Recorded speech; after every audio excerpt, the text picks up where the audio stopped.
Hello everyone and welcome back to the family.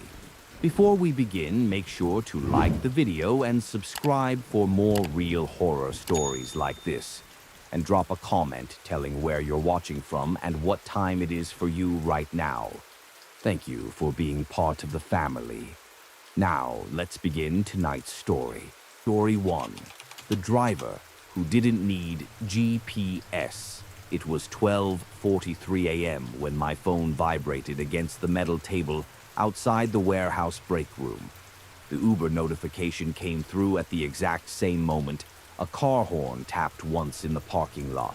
Short, precise, like it already knew I was looking for it. I hadn't requested the ride yet. The app was still open on the confirm pickup screen. The car that pulled up matched the color in the preview. Same model, same first name. I stood there a second longer than I should have. Then I hit confirm. The driver didn't wave. He didn't lean over. The doors unlocked before I reached for the handle. Inside, it smelled faintly like something clean but old, like a rental car that had been sitting in heat all day. The interior light shut off the second I closed the door. "Evening," he said. His voice wasn't unfriendly, just level. "Hey." I buckled in and glanced at his phone mounted near the dash. The map was open, but there was no blue route line yet. Just a blank map centered somewhere near downtown. "Headed to Briarwood," I said. "Off Maple." I hadn't entered the house number. I usually wait until I'm a few blocks away before updating it. Habit. He nodded once. We pulled out before the GPS voice started. The first turn came up at the end of the warehouse road, a left that most drivers miss because it looks like a service lane. He took it without hesitation. The GPS hadn't spoken. I watched the screen. Still no route line, no voice prompt. "You drive this area a lot?" I asked. "Sometimes," he said. That was it. The highway entrance ramp curved up ahead. He merged smoothly, not checking the mounted phone once. Most drivers glance down every few seconds, especially late at night when traffic's thin and exits sneak up. He didn't. The car was quiet in a way that felt deliberate. No radio, no small talk attempt, just the hum of tires against pavement. After a few minutes, the GPS voice finally activated. "In 1 mile, take exit 14B. He moved into the correct lane before it finished speaking. He didn't look at the screen. I noticed because I was watching for it. When we reached the exit, he slowed slightly before the curve, like he knew the pothole near the shoulder. Most people hit it. He didn't. "You live near the park?" he asked. There was no inflection in the question. "Yeah," I said automatically. "There is a park near my street." I hadn't mentioned it. He nodded once, like that confirmed something. We drove another 5 minutes without speaking. The highway lights thinned out the farther we went. The road got darker, fewer cars. My phone buzzed softly in my hand, a work group chat notification. The glow lit up the cabin for a second. In the rearview mirror, I saw his eyes shift up. Not quickly, not sharp, just aware. I looked down at my screen. The app still showed the route. Estimated arrival, 1:07 a.m. Normal. Then he took the next exit. The GPS hadn't said anything. I checked the screen. It still showed we were supposed to stay on the highway another 3 miles. "Shortcut," he said quietly. His eyes met mine in the mirror. "You don't like the long way at night." I felt that sentence settle in my chest before I reacted to it. "I didn't say that," I replied. "You didn't have to." The road he turned onto wasn't one I recognized. It was narrower. 2 lanes, no median, no streetlights for long stretches. I've lived off Maple for 3 years. I know the ways home. This wasn't one of them. I kept my voice steady. I usually just stay on the highway. "It's slower this time of night," he said. "Construction." There wasn't any construction. I drive it every day. The GPS recalculated. but the voice never announced it. The map zoomed out slightly, then showed us continuing straight on this side road, as if it had always planned that route. I stared at it. The arrival time stayed the same, 1:07 a.m. We passed a row of closed storefronts, all dark. No open signs, no traffic. "You work late a lot," he said. "Yeah, Wednesdays are the worst." Tonight was Wednesday. I hadn't said what day my shift runs late. I felt something shift, not fear exactly, just a slow internal recalibration, like realizing someone had been standing closer to you than you thought. "How long you been driving?" I asked. "A while." He slowed near an intersection with no stop sign, no cross traffic, just darkness stretching in both directions. Then he turned right. I had never seen that road before. There were no lane markings. The trees leaned close to the shoulder like they'd grown inward over time. My phone signal dropped to 1 bar. "Are we still headed to Maple?" I asked. "Yes." He said it gently, almost reassuring. I tested the door handle beside me. It didn't unlock. Sometimes child lock stays on automatically. I told myself that. "Doors unlock when we arrive," he said. I hadn't made a sound. I looked up at the mirror again. His eyes were already there, not staring, just present. We drove another minute in silence. The temperature inside the car felt slightly cooler than before.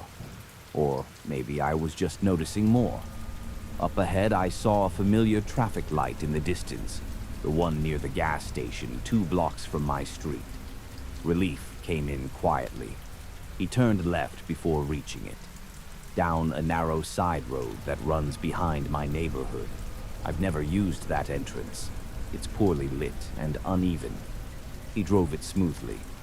"You prefer coming in from this side," he said. "I don't." The houses appeared gradually. Dark windows, porch lights off. My street sign came into view. Maple. He slowed near the midpoint, near my building. Not the entrance. My building. I never entered the number in the app. He stopped directly in front of my driveway. The GPS voice spoke for the first time in several minutes. "You have arrived." The doors unlocked with a soft click. I didn't move immediately. "How did you know the house?" I asked. He looked at me in the mirror one last time. "You always hesitate before confirming," he said. "Same spot every week." My chest tightened slightly. I don't take Uber every week. I stepped out of the car. The night air felt warmer than inside. The car idled for a second longer than necessary. Then it pulled away. I stood there until it reached the end of the street and turned. When I went inside, I checked the app out of habit. Trip complete. Route summary displayed. It showed a straight line down the highway. Exit 14B. No side roads, no detours. Total time, 14 minutes.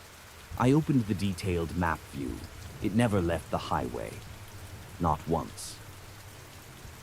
If you're still listening, you probably enjoy this kind of quiet horror. Subscribe for more stories like this. Story 2. The Ride That Never Ended. It was 1:18 a.m. when my phone buzzed in my hand, just as I stepped out of the Uber and onto the sidewalk. The driver said, "Take care," and I heard his car shift into drive behind me.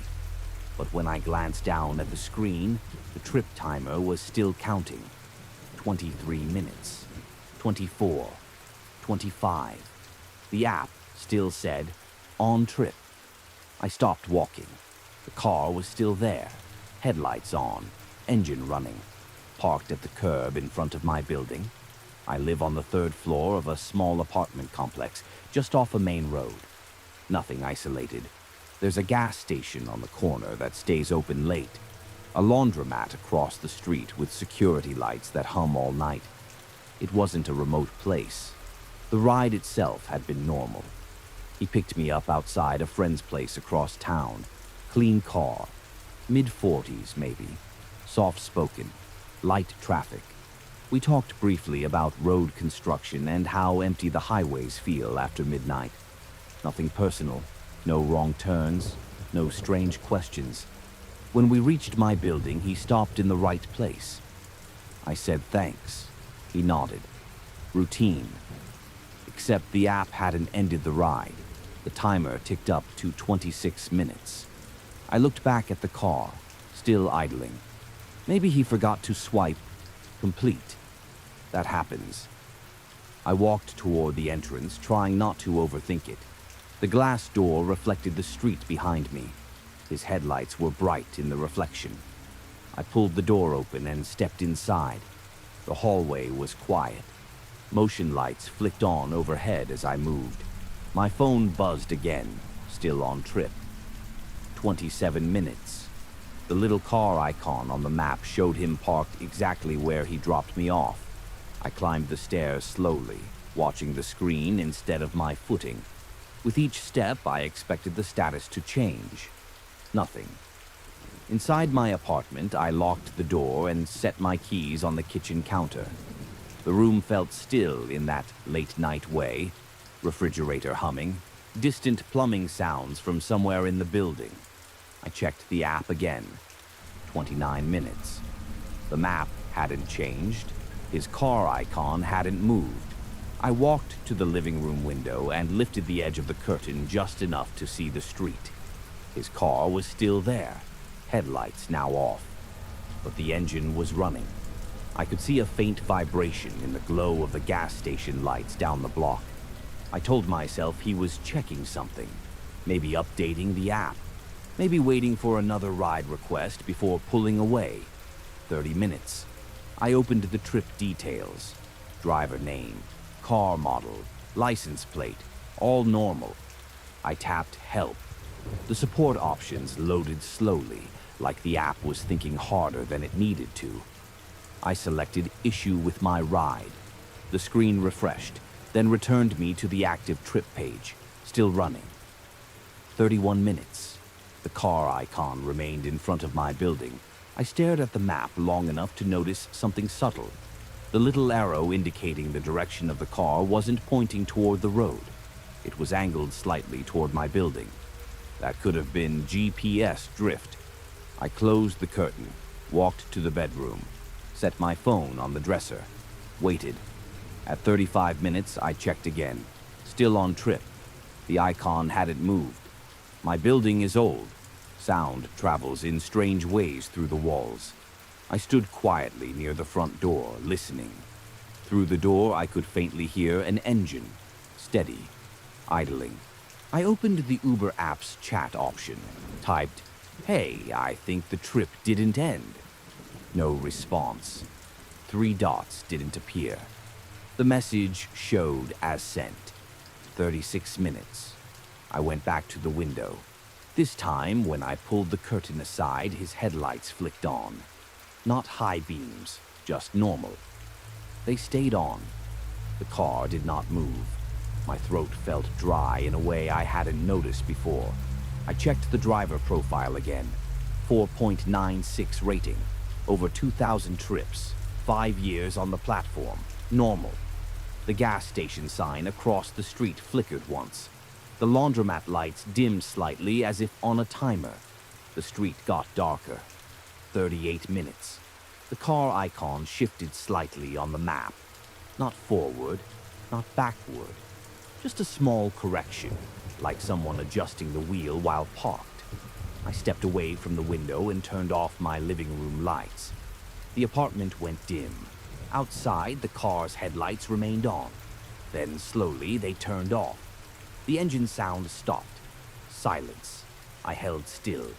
40 minutes. The car icon remained. Parked. I waited 5 more minutes before looking again.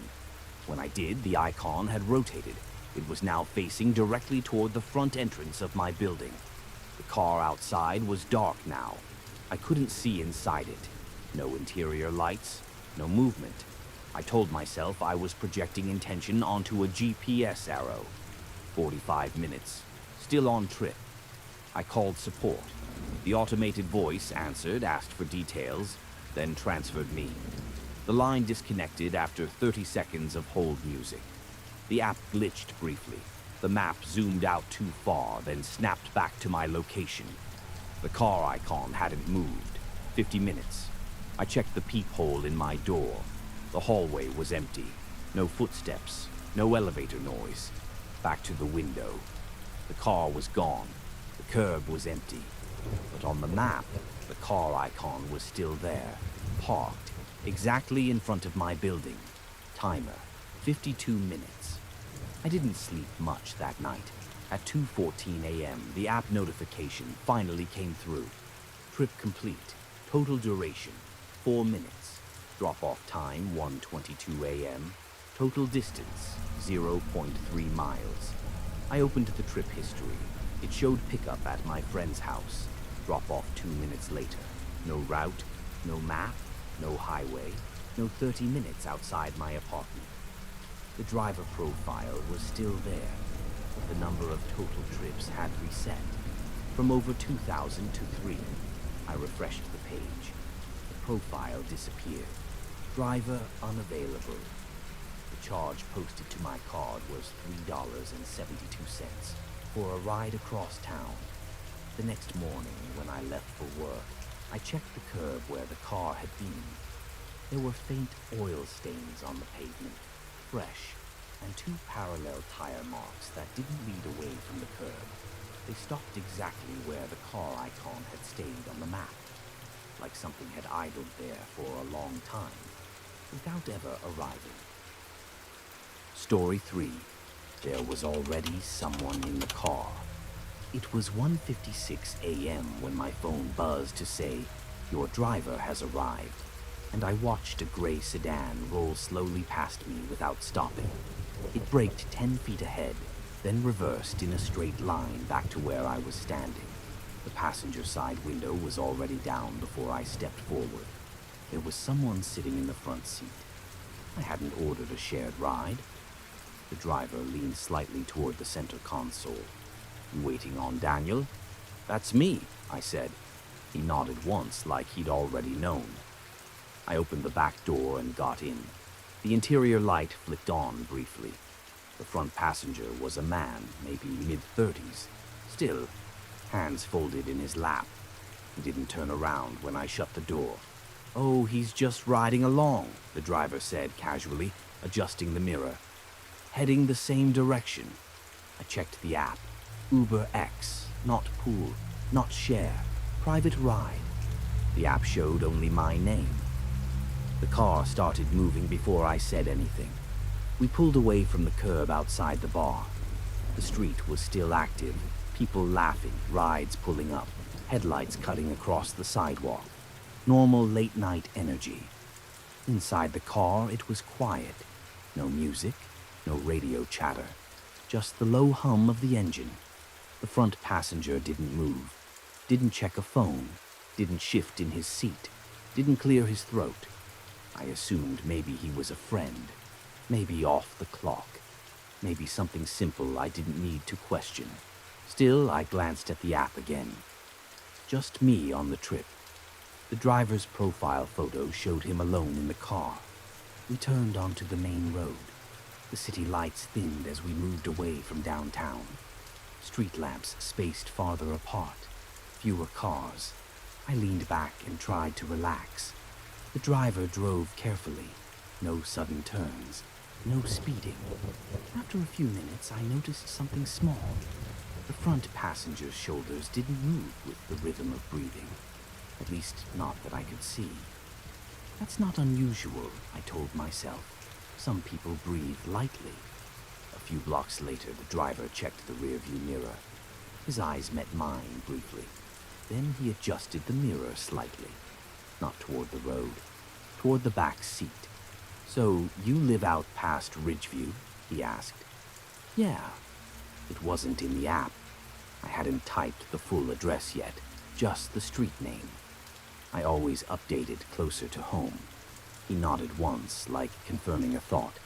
The front passenger remained still. We stopped at a red light.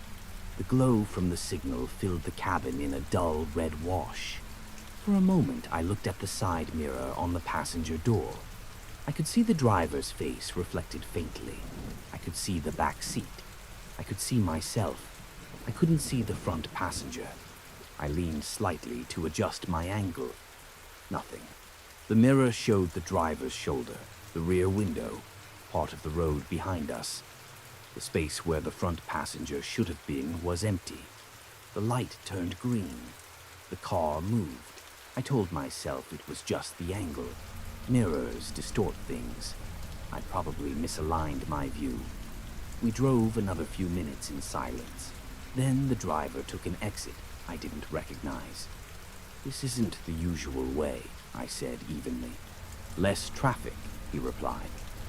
There were no other cars visible in either direction. The road narrowed into 2 lanes bordered by trees. No sidewalks, no houses immediately visible. The app still showed the route, but the blue line didn't match the road we were on. It ran parallel about a quarter-mile to the left, like we were driving beside the planned path.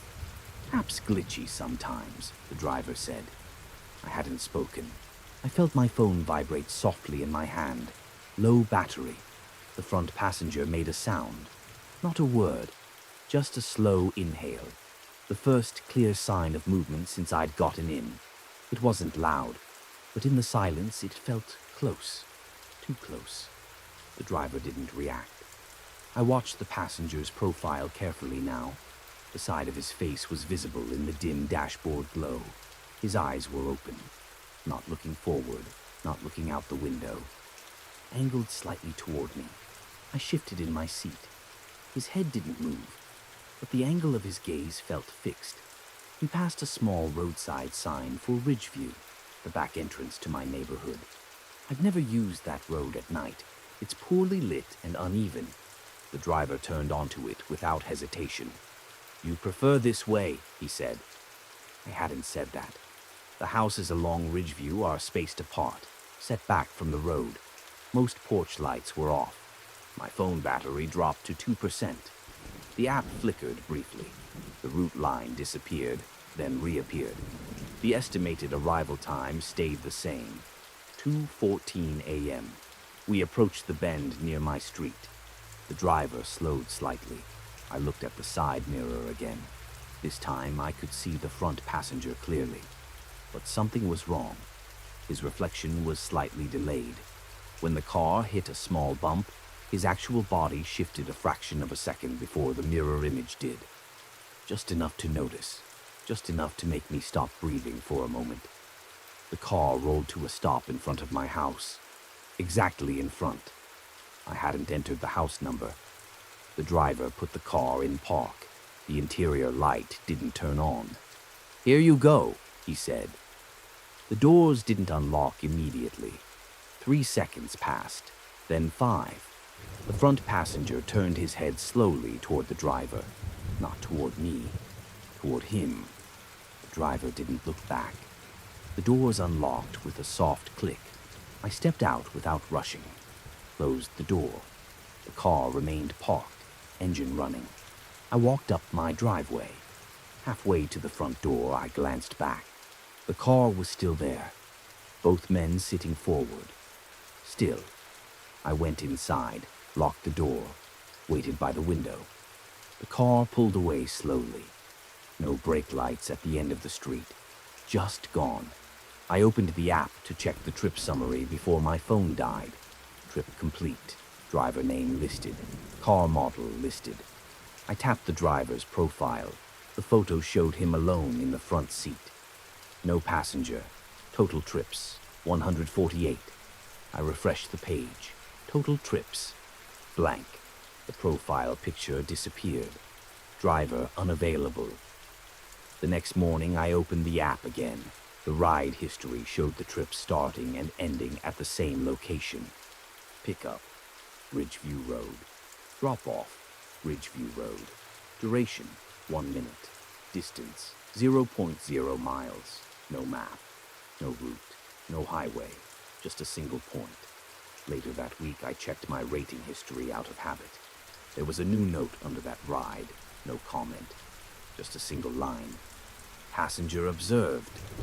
I haven't taken a late-night ride since. And sometimes when I pass a parked car with someone sitting in the front seat, waiting, I check the side mirror first, just to see who reflects. Story 1. He already knew where I lived. At 2:17 a.m., my phone vibrated against the nightstand hard enough to make the lamp chain rattle.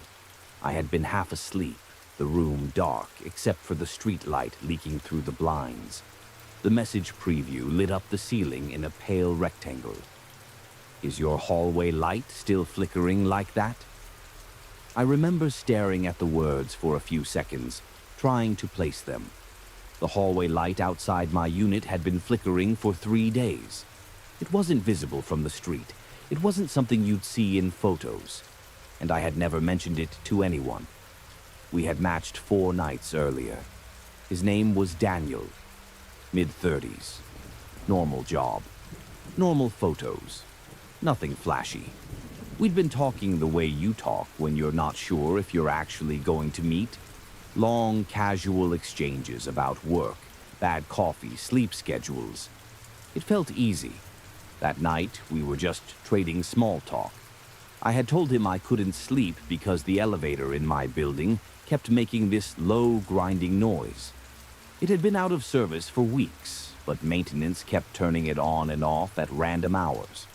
That was the only building detail I'd mentioned. I picked up my phone and typed back, "What hallway light?" There was a pause. The typing bubble appeared, disappeared, came back. "The one by your unit. It's been blinking every few seconds. It would drive me insane." My bedroom felt colder than it had a minute earlier. I sat up, listening. The apartment was quiet, except for the hum of my refrigerator and the occasional thud of pipes in the walls. The hallway light outside my door did flicker every few seconds. You could see it under the crack at the bottom of the door, a faint pulse of dim yellow. I told myself it was a guess. Old buildings have flickering lights. It wasn't that specific. "How would you know that?" I asked. He responded almost immediately. "Lucky guess. Old buildings always have something wrong." That made sense. It was logical. I put the phone down and lay back, but I didn't fall asleep for a long time. I kept watching the thin line of light at the bottom of the door, waiting for the flicker. It blinked exactly as he'd described. The next day, I brushed it off. We kept talking. He didn't bring it up again. 2 days later, around 11:40 p.m., I was heating leftovers in my kitchen when my phone buzzed. "Did they ever fix the elevator?" he asked. I leaned against the counter. "No. Why?" I figured. I can't imagine living that close to the stairwell with it broken. That door slams all night. I stopped reading. My unit was directly next to the stairwell. The heavy metal door did slam, especially after midnight, when people came in from the parking lot. It echoed through my bedroom wall. I had complained about it once to the leasing office, but never to him. I was sure of that. I scrolled back through our messages. We had talked about work shifts, food, movies, sleep. Nothing about my unit's location. Nothing about the stairwell. "You're making weirdly accurate guesses," I wrote. He sent a shrug emoji. "I've lived in places like that. You can always tell which units are by the stairs." "How?" "Noise patterns." That answer didn't actually explain anything. I walked to my front door and stood there for a moment. I could hear faint footsteps above me. The building smelled faintly like detergent and old carpet. Everything felt normal, predictable. I opened the door and looked down the hallway. The fluorescent light near the ceiling blinked softly, just like it had for days. The stairwell door sat 10 feet to my left, closed. No one was there. That night, I muted the conversation. The next afternoon, he messaged again. Random question. "Do you always leave your trash can right outside your door?" I felt a slow pressure build behind my eyes. I didn't respond right away. I stared at the message until the screen dimmed. My trash can, a small gray one, sat outside my door on Tuesdays for pickup. It was Tuesday. I hadn't told him that. I stepped quietly to my door again. I didn't open it this time. I just listened. Silence. No footsteps, no voices. I typed back carefully. "Why would you think that?" "Just a guess," he said. "I used to do the same thing." I checked his profile again.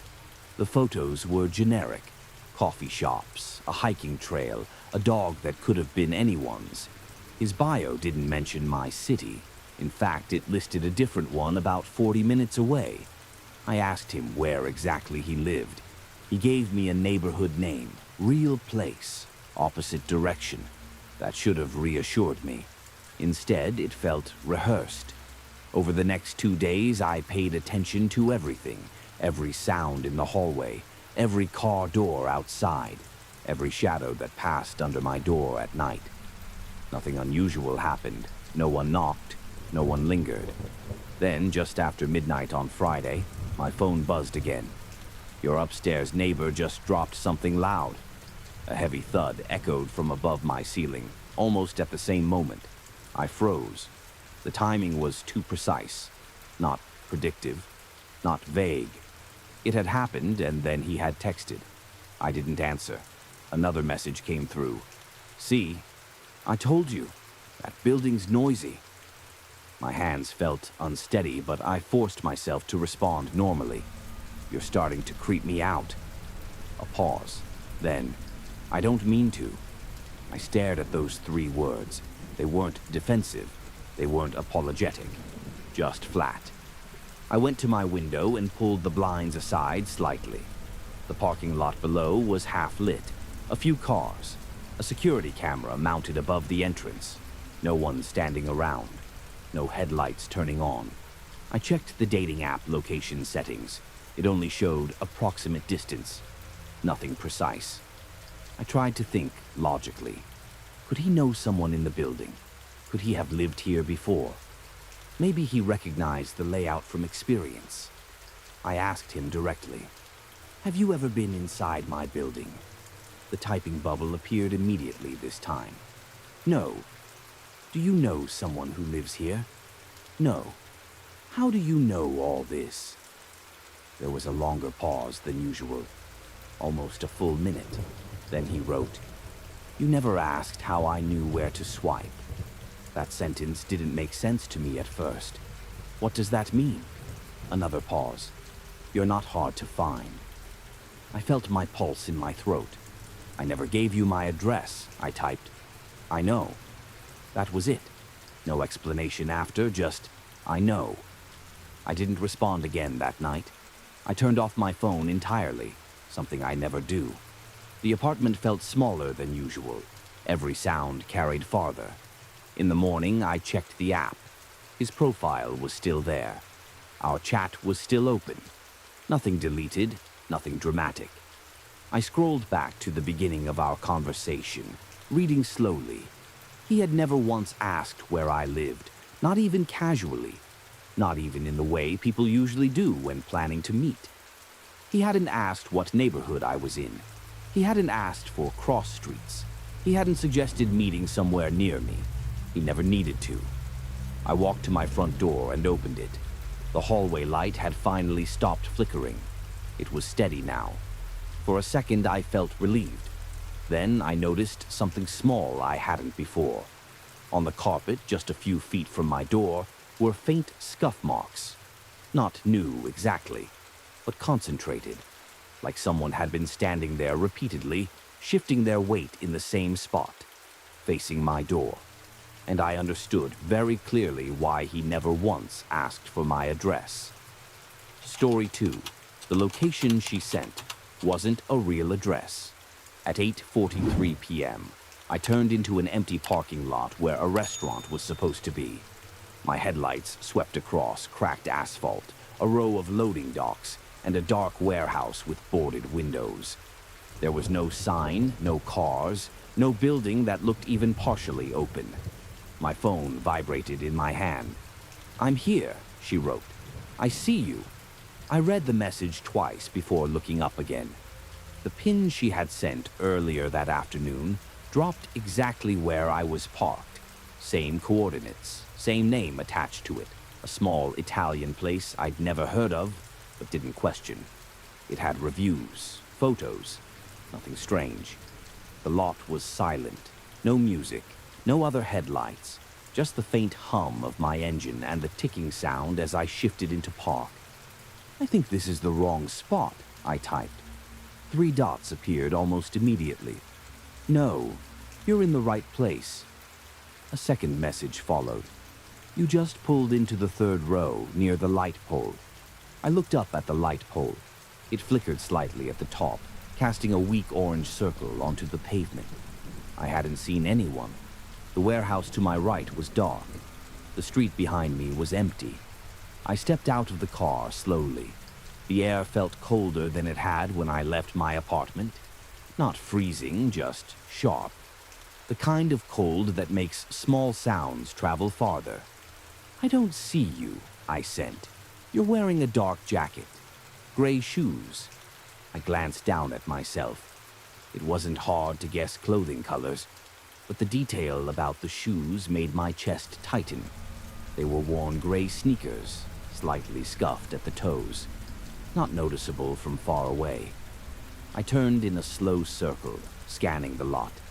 "Where are you?" I asked. A pause. "Closer than you think." I didn't like that answer. The warehouse had 2 levels of narrow windows along the side facing me, all dark. The only other place someone could be was behind the line of dumpsters near the loading dock, or inside a parked vehicle I couldn't see. My phone buzzed again. "You're looking toward the building now?" I stopped moving. The timing was exact, not delayed, not vague. My pulse sped up, but I kept my breathing steady.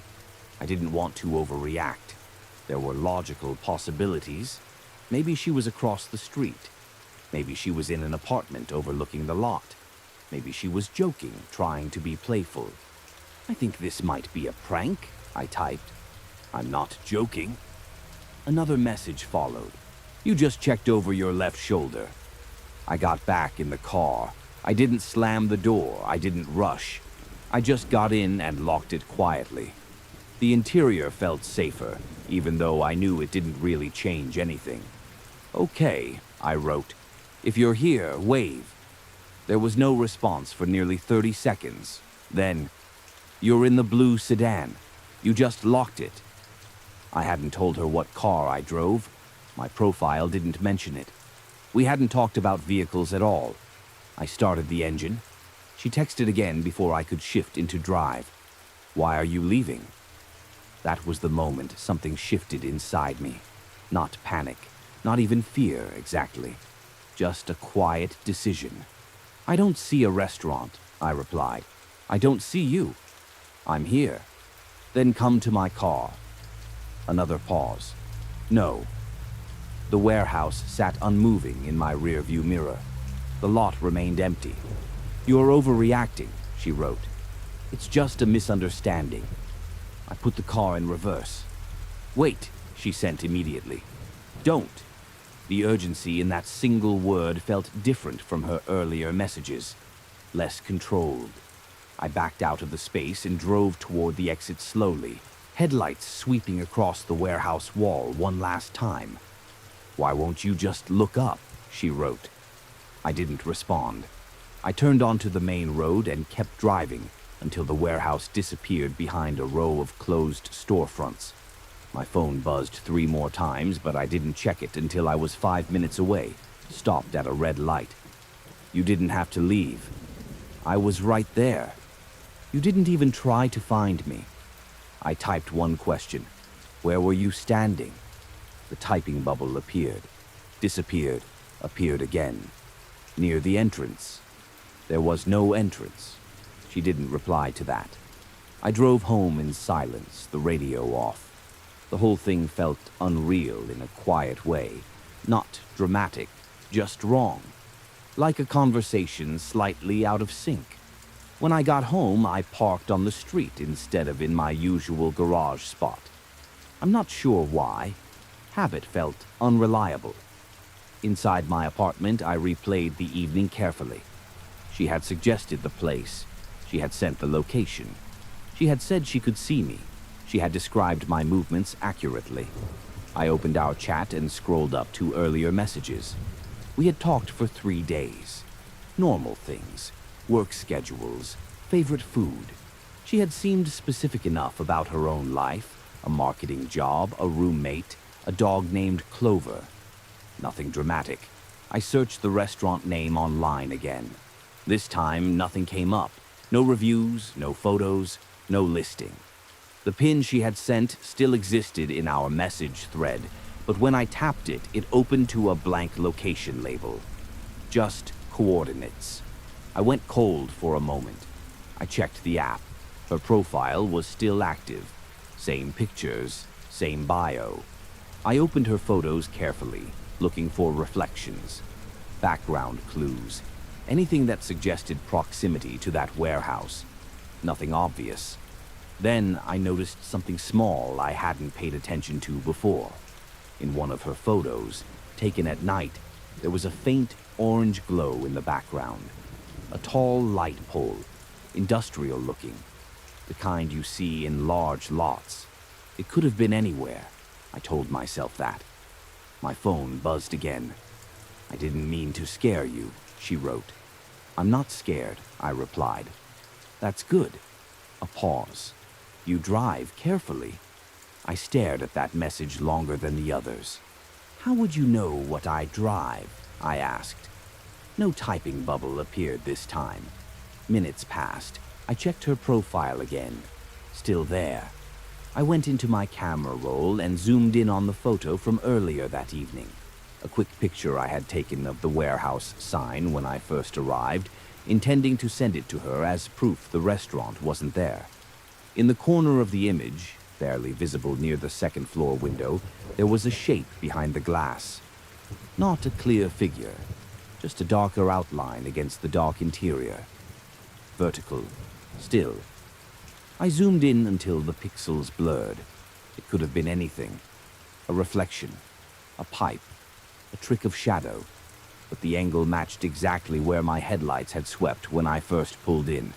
And she had said, "You just pulled into the third row, near the light pole, less than 10 seconds after I parked." I set my phone down and looked toward my own window. For the first time since I got home, I realized something simple and precise. She never once asked what car I drove. Not before we agreed to meet. Not while I was there. Not after I left. And she had still known which one was mine. Story 3. Her profile didn't exist the next morning. At 7:12 a.m., I reached for my phone to reread the message she'd sent the night before. The app refreshed once. Our conversation vanished. Her name was gone. Her photos were gone. It was as if the last 5 days hadn't happened. At 11:38 p.m., she had texted, "I had a really good time tonight." I remember the time because I checked the microwave clock when the notification came in. I smiled.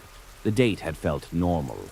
Not great, not bad, just slightly off. We met at a wine bar downtown at 8 p.m. She arrived on time. Navy sweater, hair pulled back. She looked like her photos, just quieter in person. Her voice was softer than I expected. We talked for 2 hours. She said she worked in consulting. "What kind?" I asked. A small pause. "Operations stuff." Later, she mentioned relocating recently for a new role. When I asked where she moved from, she said Chicago. I'm almost certain earlier she'd said Denver. Not confidently, just enough to register. When the bill came, she insisted on splitting it exactly. Outside, she hugged me lightly and said she'd like to see me again. At 11:38 p.m., she confirmed that. At 7:12 a.m., she no longer existed on the app. I assumed she unmatched me. It happens. But when I searched her name manually, nothing. No profile, no trace. Even our message thread had disappeared. She'd given me her number in case the app glitches. When I called that afternoon, it didn't ring. Just an automated tone, then disconnection. I checked Instagram. Nothing.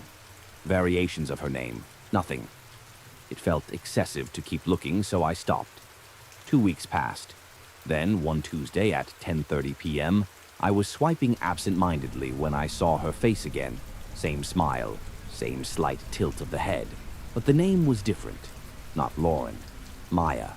The bio was identical. Recently relocated. Love quiet wine bars and early morning walks. The city listed wasn't mine. It was 2 states away. I opened the profile carefully. 2 photos were the same, the navy sweater and the lake picture. A third was new. The prompts were identical. Same wording, same punctuation. In her original profile, she'd answered 2 truths and a lie. One truth was that she broke her wrist falling off a rental scooter. She'd shown me the faint scar on her left wrist during the date. This profile had the same story. I closed the app, then reopened it. The profile was still there. This time I swiped right. We matched within minutes. No delay. I stared at the chat box before typing, "Hey, you look familiar." The typing bubble appeared almost instantly. I get that a lot. Her tone felt polished, controlled. "Have you ever lived in my city?" I asked. Longer pause. "No, I've only ever lived here." Here, meaning the city 2 states away. "I could have sworn I saw you at a wine bar downtown a few weeks ago." "I don't really drink wine," she replied. She had ordered a Cabernet. I remember because she asked which one was driest. I kept my tone even. "You've never been to bar name?" "No." No hesitation, just certainty. I shifted. "What kind of consulting do you do?" "Operation stuff." Exact phrasing. "You ever break your wrist?" I asked. "I've never broken a bone." I stopped messaging after that. Not because I was scared, because I didn't know what question made sense anymore. Over the next few days, I checked her profile occasionally. It stayed active. The distance marker shifted slightly, as if she were moving around that other city. Then one morning, it disappeared again. Not unmatched. Gone. 3 weeks later, she appeared again. Different name, new city, same bio. The profile picture was cropped differently, but it was undeniably her. This time, I didn't swipe. I just looked more carefully. In each version of her profile, the age shifted by a year or 2. Subtle. Plausible. The cities changed every time, large enough to blend in, far enough to avoid overlap. She wasn't hiding. She was resetting. Meeting someone under one name. Leaving before questions formed. Reappearing somewhere else with minor adjustments. Not disappearing completely. Just starting over. The last time I saw her profile, one line had changed. Recently relocated. Love quiet wine bars and early morning walks. Looking for something steady. Steady. That word hadn't been there before. I closed the app and didn't reopen it for months. Because what unsettled me wasn't that she lied. It was how cleanly she erased herself. How easily she stepped back into the same outline somewhere else. As if none of it ever happened. As if I had imagined the entire evening. And somewhere in some other city, at exactly 8 p.m., she's probably sitting across from someone new. Same stories, slight adjustments. Watching for the moment their memory starts to conflict with what she's saying. The inconsistencies weren't mistakes. They were rehearsals. If you enjoy slow, unsettling horror stories, consider liking the video and subscribing. Story 1. The camera that wasn't in the listing, 2:14 a.m. I heard the soft click of a door closing somewhere upstairs. The problem was I was the only person staying in the house, and the only door I had opened since arriving was the front one. For a few seconds, I stayed still on the couch, listening. The house settled back into silence the way quiet suburban houses do late at night. Faint refrigerator hum, air vents breathing slowly, nothing else moving. But I knew the sound I'd heard, a door closing, not loudly. just enough to catch the latch. I checked my phone again. No new messages. I had sent two to the host earlier that evening. The first was around 11:40 p.m. when I arrived and noticed the keypad lock had already been unlocked. The second was 20 minutes later when I realized two of the interior doors in the hallway wouldn't open.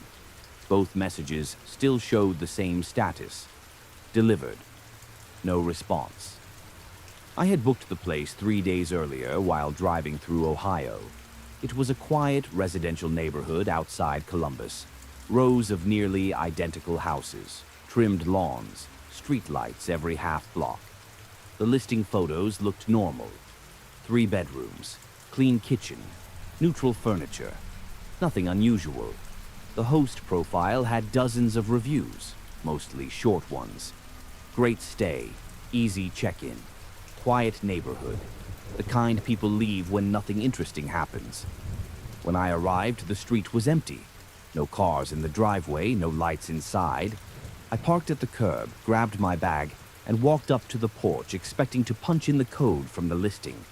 But when I touched the keypad, the door swung open immediately, unlocked. At the time, I figured the previous guest had just left. Inside, the house smelled faintly warm, like someone had been running the heater earlier in the evening. The living room lights came on automatically when I stepped in. Motion sensors, maybe. I did a quick walkthrough the way I always do in short-term rentals. Kitchen, living room, bathroom, everything looked clean. No signs anyone had been there recently. Then I reached the hallway. 3 doors. One opened into a bedroom that matched the photos. That's where I left my bag. The second door opened into a linen closet. The third didn't move when I turned the knob. Locked. I tried the next door down the hall. Also locked. It wasn't unusual for hosts to keep certain rooms closed, but usually they mentioned it in the listing. This one hadn't. That was when I sent the first message. Hey, quick question. 2 interior doors seem locked. Just checking if that's normal. No response. Around midnight, I sat on the couch with my laptop, finishing a few emails. That was the first time I noticed the red light. It was small, about the size of a pinhead, high in the corner of the living room ceiling. For a moment, I thought it was a smoke detector indicator, but smoke detectors usually blink slowly. This one stayed steady. I stood up and stepped closer. As soon as I moved underneath it, the light went dark. I stared at the ceiling for a few seconds before sitting back down. When I looked up again a minute later, the red light was back. By 1 a.m., I had noticed 2 more. One near the bookshelf, one in the kitchen pointed toward the table. Both small, both steady, both disappearing when I stood directly beneath them. I opened the Airbnb listing again to double-check the amenities.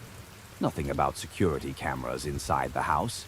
Most listings mention exterior cameras for the driveway or front porch. Indoor cameras are usually against the rules unless clearly disclosed. I scrolled through the photos slowly.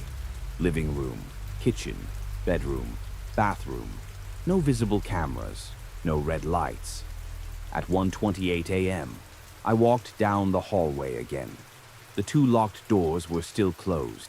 I pressed my ear against the first one. Nothing. Against the second. Also nothing. The house felt empty. Still. The kind of quiet where even small sounds carry easily. That's why the click at 2:14 a.m. was impossible to ignore. I stood up from the couch and walked halfway down the hallway. "Hello?" I said, not loudly. No response. The temperature in the house had dropped slightly since midnight. I could feel the cool air against my arms. I waited. Nothing moved. Eventually, I checked the bedroom upstairs. Empty. Bathroom upstairs. Empty. Every room I had access to looked exactly the same as when I arrived. Except for one thing. There was a red light in the hallway now. I hadn't noticed that one earlier. It sat just above the staircase railing, facing directly toward the living room. Back downstairs, I opened the Airbnb app again to message the host. The chat thread loaded slowly. For a moment, I thought the app had frozen. Then the host's name disappeared. The conversation header now showed only the property address. I refreshed the page. The profile picture was gone. The reviews were gone. The listing photos were still there, but the host account itself looked empty, like a placeholder. I refreshed again. Same result. My messages were still visible, but the account I had sent them to no longer had a profile attached to it. That was when I started looking carefully at the house. Not casually, carefully. I noticed the smoke detector in the living room was angled slightly downward. The bookshelf had a small hole drilled through the side panel facing the couch. The kitchen cabinet above the sink had a gap between the hinges wide enough to hide something small.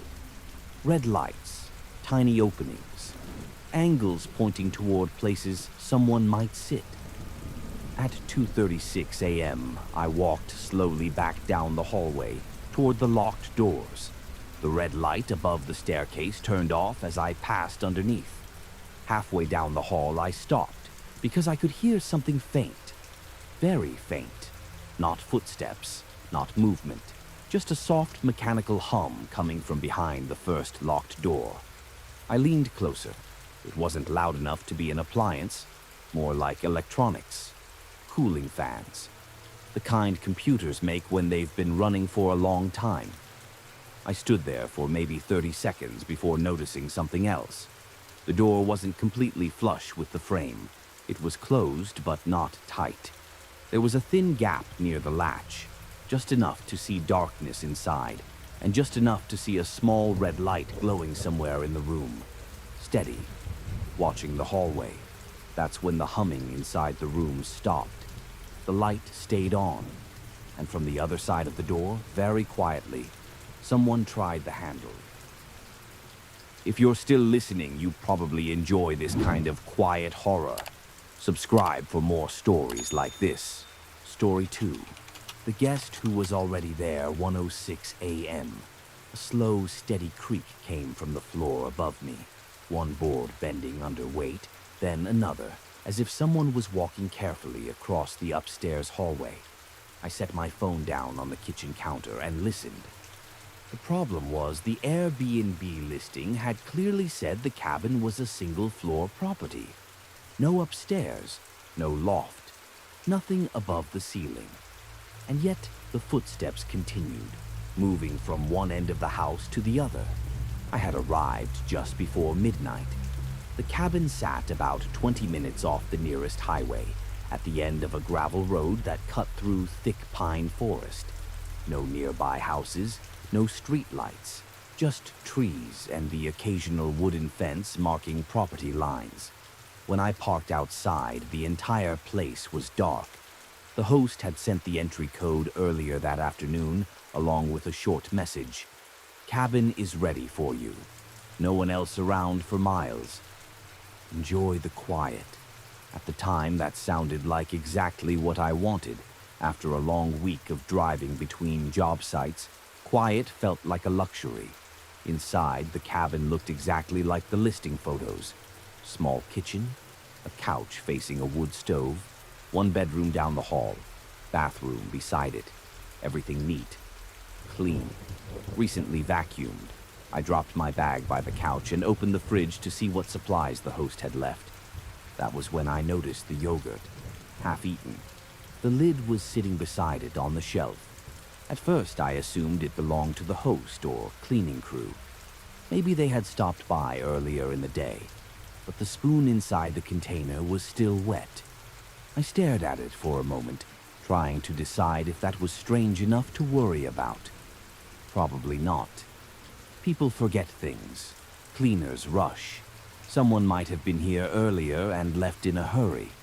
Still, I took a photo of the fridge just in case and sent the host a message through the app. Hey, quick question. There's some food already in the fridge. Just checking if that's normal. The message showed as delivered. No reply. The second thing I noticed was the toothbrush. It was sitting upright in the bathroom cup beside the sink. Blue handle, damp bristles. I hadn't even unpacked my bag yet. I touched the brush lightly with my finger, still wet. That was when the cabin stopped feeling like a rental and started feeling like someone had stepped out of the room a few minutes before I walked in. I sent another message to the host. Also, there's a toothbrush in the bathroom that isn't mine. Still no response. Around 12:40 a.m., I started hearing faint sounds inside the cabin. Nothing dramatic, just small things. A shift of wood somewhere in the walls, the slow pop of the stove cooling down, the occasional rustle outside from wind moving through the trees. Cabins in the woods make noise. That part wasn't unusual, but the footsteps at 1:06 a.m. were, because they were clearly inside the house, above me, measured, slow, crossing the same section of floor twice. I walked into the hallway and looked up. The ceiling was solid pine boards with exposed beams. No stairs, no attic hatch, no loft. The listing photos had shown every room clearly. There was nowhere above me someone could walk. The footsteps stopped. For a few seconds, the cabin was completely silent again. Then I heard them moving in the opposite direction. I grabbed my phone and opened the Airbnb app again. Still no response from the host. I typed another message. I'm hearing footsteps above the cabin. Is there another unit connected to this place? The message sent. 3 dots appeared for a moment as if someone was typing. Then they vanished. No reply. At 1:24 a.m., the kitchen light turned on. I was sitting on the couch when it happened. The switch was on the far wall, across the room. No one was standing near it. The bulb hummed softly as it warmed up. I got up and walked into the kitchen slowly, checking every corner. Nothing. The door was still locked. Windows closed. The forest outside completely dark. That was when I heard a different sound. Not upstairs this time. Inside the hallway. A floorboard creaked near the bedroom door. I stepped back into the living room. The hallway was empty, but the bedroom light was on. I was certain I had left it off. I checked the room carefully. Closet, bathroom, under the bed. Nothing. No bags. No shoes. No sign someone had been there. But when I opened the fridge again, the yogurt container was gone. The spoon, too. At this point, I started feeling less like a guest and more like someone who had accidentally entered the wrong place. I opened the Airbnb listing to double-check the reservation details. The page loaded slowly. For a moment, I thought the app had glitched. Then I noticed something odd. The availability calendar showed the cabin booked tonight, but not just once. 2 reservations appeared on the same date, one under my name, and one labeled simply guest. No profile photo, no details, just another active booking. I stared at the screen for a long time before a quiet sound came from the other side of the bedroom wall. A drawer sliding open, then closing, slowly, like someone trying not to make noise. I stayed still in the hallway, listening. Another movement, fabric shifting, something placed gently on a wooden surface. Then a voice, barely louder than a whisper, from inside the room I had just checked. Hello? The word was cautious, confused, the kind of voice someone uses when they think a stranger has broken into the place they rented. And after a few seconds, the same voice said quietly, I already booked this cabin. Story 3. The instructions left by the previous guest. 2:03 a.m. Someone knocked on the apartment door. 3 slow taps, evenly spaced, and then the handle turned slightly, like whoever was outside expected it to be unlocked. I was standing in the kitchen at the time, pouring water into a glass. The apartment listing had said check-in was contactless. No host visits, no staff. Just a keypad and a one-night stay in a small downtown building. So when the handle moved again, gently testing the lock, I set the glass down and stayed very still. Because I hadn't told anyone I was there, and the host didn't know what time I arrived. I had checked in around 11:40 p.m. The building was one of those older city apartments with narrow hallways and heavy wooden doors, the kind where sound carries in strange ways. 4 units on the floor, 2 lights in the hallway, no front desk, no cameras in the lobby, just a lockbox near the entrance with my key inside. Everything about the place felt ordinary when I walked in. Small kitchen, a couch near the window, bedroom through a short hallway. Nothing unusual, until I noticed the note. It was sitting on the kitchen counter, folded once, plain white paper. No envelope. At first I assumed it was something the host had left. Maybe instructions for the Wi-Fi or garbage disposal. But when I opened it, the handwriting looked rushed, uneven, like someone had written it quickly before leaving. The note said, "If you're staying here tonight, read this carefully." Under that were 3 lines. "Don't open the hallway door after 2 a.m. Ignore footsteps outside the apartment. If someone knocks and says they are the host, don't respond." That was it. No name, no explanation. Just those instructions. I stood there for a while trying to decide whether it was a joke. Maybe a previous guest messing with whoever stayed next. People do things like that in rentals. Leave fake ghost notes, hide plastic spiders. The handwriting looked real, though, and the paper felt new, like it had been written that day. Still, I left the note on the counter and went about my evening. I made tea, answered a few emails. Around midnight, I checked the Airbnb listing again out of curiosity. The host profile looked normal. Photo, reviews, response rate, 100%. Nothing about strange rules after midnight. Around 1:20 a.m., I started hearing footsteps in the hallway outside the apartment. Not loud, just the soft sound of someone walking slowly past the door. The building floors were old wood, so every step carried through the frame of the apartment. At first I assumed it was another tenant, but after about 15 minutes, I noticed something strange. The footsteps never reached the stairwell. They would start near the far end of the hallway, walk slowly toward my door, stop, and then turn around. Every few minutes, back and forth. At 1:47 a.m., I checked the peephole. The hallway outside looked empty. The overhead light buzzed quietly. No one standing there. But a few seconds after I stepped away from the door, the footsteps started again. Slow, measured, stopping directly outside my apartment, then walking away. By 1:59 a.m., the pattern was impossible to ignore. Every pass ended at my door. Every pause lasted about 10 seconds. Then the footsteps moved again. I looked over at the note on the counter. The first line stood out in the dim kitchen light. "Don't open the hallway door after 2 a.m. At exactly 2 a.m., the footsteps stopped. The hallway went completely silent. 3 minutes later, the knocking started. 2:03 a.m. 3 slow taps. Not loud, just enough to echo through the wood. Then a quiet voice from the other side of the door. "Hey." The voice sounded calm. Male, maybe middle-aged. "I'm the host." The door handle moved gently. "I just need to come in for a second." I didn't answer. The note sat on the counter behind me, its edges curling slightly in the kitchen humidity. Outside the door, the man tried the handle again. It rattled once against the lock. Then the voice spoke again. "You must have seen the note." A pause.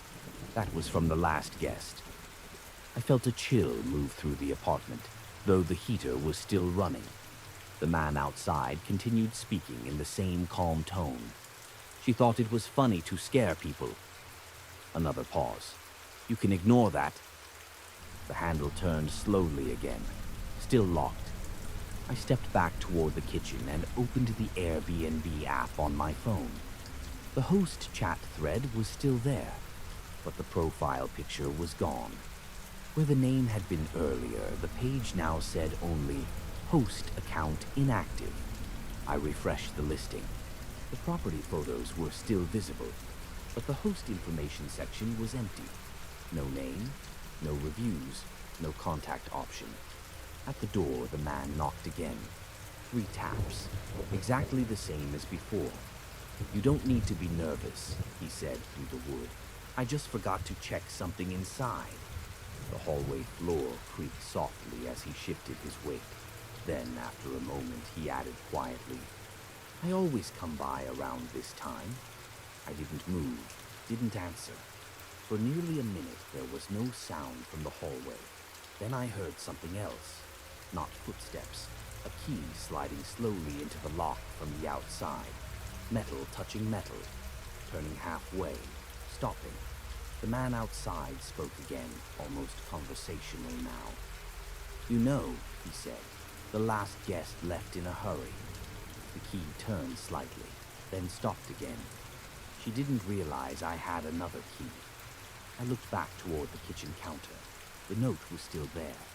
But something about it suddenly felt different, because beneath the 3 instructions, in smaller handwriting I hadn't noticed earlier, there was one more line. Written so lightly it blended into the paper. It said, "He has a key that isn't listed in the app." At the door, the lock clicked softly, and the handle began to turn. Forklift number 3. The first thing that bothered me was the sound of the printer. It wasn't loud. It was just that soft mechanical whir of it, warming up. A low click. Then the faint drag of paper being fed through rollers. I was alone in the security office when it happened. I remember glancing at the clock above the monitor wall. 2:17 a.m. The printer only ran when the system pushed out updated equipment logs. It was automated. Forklifts, loading docks, temperature sensors in the storage bays. It printed a fresh sheet anytime something changed. Nothing should have been changing. I sat there a few seconds longer than I should have, listening to the paper slide out. The warehouse was sealed at 10 p.m., every bay locked, motion sensors armed, badge access disabled for floor workers. I didn't move right away, I just listened. The printer finished. The room went quiet again except for the hum of the HVAC system. Then I stood up and walked over. The log sheet was still warm. Time stamped 2:16:43 a.m. Dock 7. Activity recorded. Forklift ID number 3. Ignition cycle detected. Temperature bay C. Door open/closed. I read it twice before my brain really caught up. Ignition cycle. That meant the forklift had been turned on. I leaned back in my chair and looked at the camera feeds. 12 monitors. Black and white infrared. Everything looked still. Dock 7 was empty. Bay C looked closed. No movement indicators flashing. I checked the main access log. No badge scans since 9:58 p.m. No door alarms. I told myself it was a system glitch. The warehouse software was older than me. It froze up sometimes, printed duplicate logs, recorded phantom errors. But ignition cycle wasn't a common glitch. I picked up the radio and called it in to dispatch, mostly to cover myself. "Control, this is Unit 3. Getting an equipment activity printout. No visual confirmation. Probably a misread." They sounded half asleep. "Copy. Make a round." So I grabbed my flashlight and keys and stepped out into the main floor. The warehouse always felt different after midnight. The air cooler, the fluorescent lights humming overhead. A kind of hollow echo when you walked. My boots made a steady rhythm against the concrete. I went straight to Dock 7. The loading bay door was shut, seal intact, padlock untouched. I stood there for a minute, just listening. Nothing but the building settling. A faint ticking from somewhere overhead. Then I walked toward Bay C. The temperature-controlled section had heavier doors, thick insulated panels. When I pulled on the handle, it didn't budge. Locked. I shined my flashlight through the small window. Rows of stacked pallets. Still, I let out a slow breath I hadn't realized I was holding. Probably a glitch. I did the rest of my round, slower than usual, just in case. Checked the break room, checked the maintenance hallway, even looked inside the forklift charging area. Forklift number 3 was parked where it always was. I crouched next to it. The engine casing was cool to the touch. I stood up and went back to the office.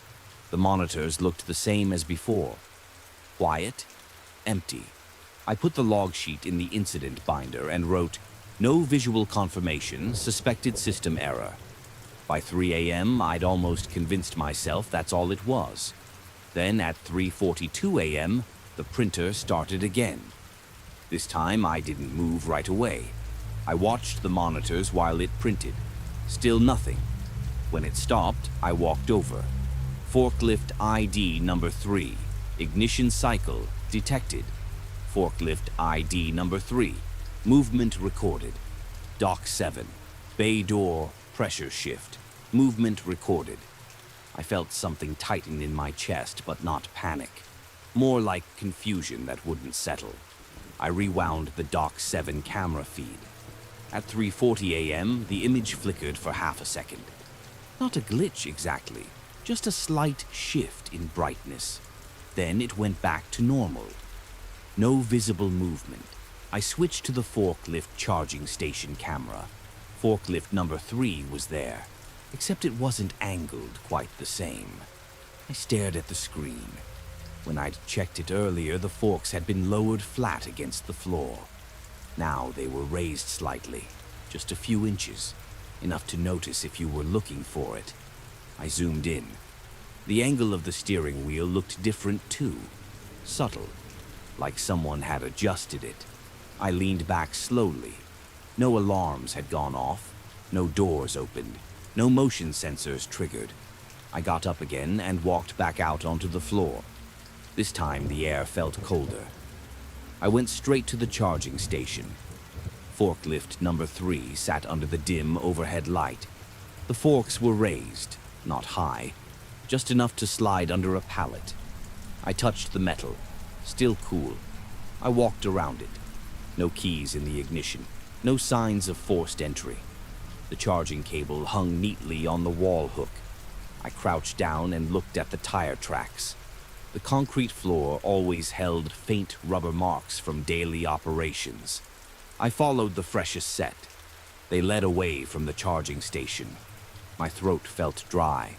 The tracks were darker than the others. They ran straight down the center aisle toward Dock 7. I followed them slowly. The warehouse felt too quiet. Even the HVAC seemed softer. When I reached Dock 7, I stopped. The tracks ended right in front of the bay door. They didn't turn. They didn't back up. They just stopped. I shined my flashlight across the concrete. No return tracks. I stood there a long time, staring at the floor. The door seal was still intact, the padlock still in place. I pressed my palm against the metal door. Cold. I walked back to the charging station. The forklift was gone. For a second I thought I'd lost my place, that I'd walked down the wrong aisle. But the charging cable was still hanging there, empty. I didn't run. I didn't shout. I just stood there in the aisle, listening to the building. After maybe 30 seconds, I heard something faint. A low electric hum. It came from somewhere behind me. Slowly, I turned. Forklift number 3 was parked back in its spot, perfectly aligned. Forks flat on the floor. I don't remember walking back to the office. I know I did because I was sitting in the chair when the printer started again, at 4:18 a.m. I didn't look at the monitors this time. I waited until the paper stopped moving. Then I walked over. Forklift ID number 3. Ignition cycle detected. Forklift ID number 3. Movement recorded. Forklift ID number 3. Return to charge. Time stamped exactly between the moment I left the charging station and the moment I came back. I looked up at the camera feed. The forklift had not moved. The rest of the shift passed without another printout. When the morning supervisor arrived at 6 a.m., I handed him the log sheets. He skimmed them and frowned. "System bug," he said. "We've been meaning to replace it." I nodded. He walked the floor with me. Forklift number 3 started fine. No errors in the console. But when he turned the key, the hour meter blinked. An additional 0.3 hours had been added to the total. Roughly 18 minutes. Neither of us said anything about it. I finished my shift and went home. I told myself it was faulty wiring, a software glitch, something explainable. That was 3 weeks ago. They've reassigned me to day shifts since then. Budget reshuffle, they said. Last night, one of the new overnight guards texted me. He asked if the printer in the office was supposed to run by itself. I didn't answer him. He sent one more message. Why does forklift number 3 keep logging movement when it hasn't left the charger? I turned my phone face down on the table. I've been trying to remember something specific.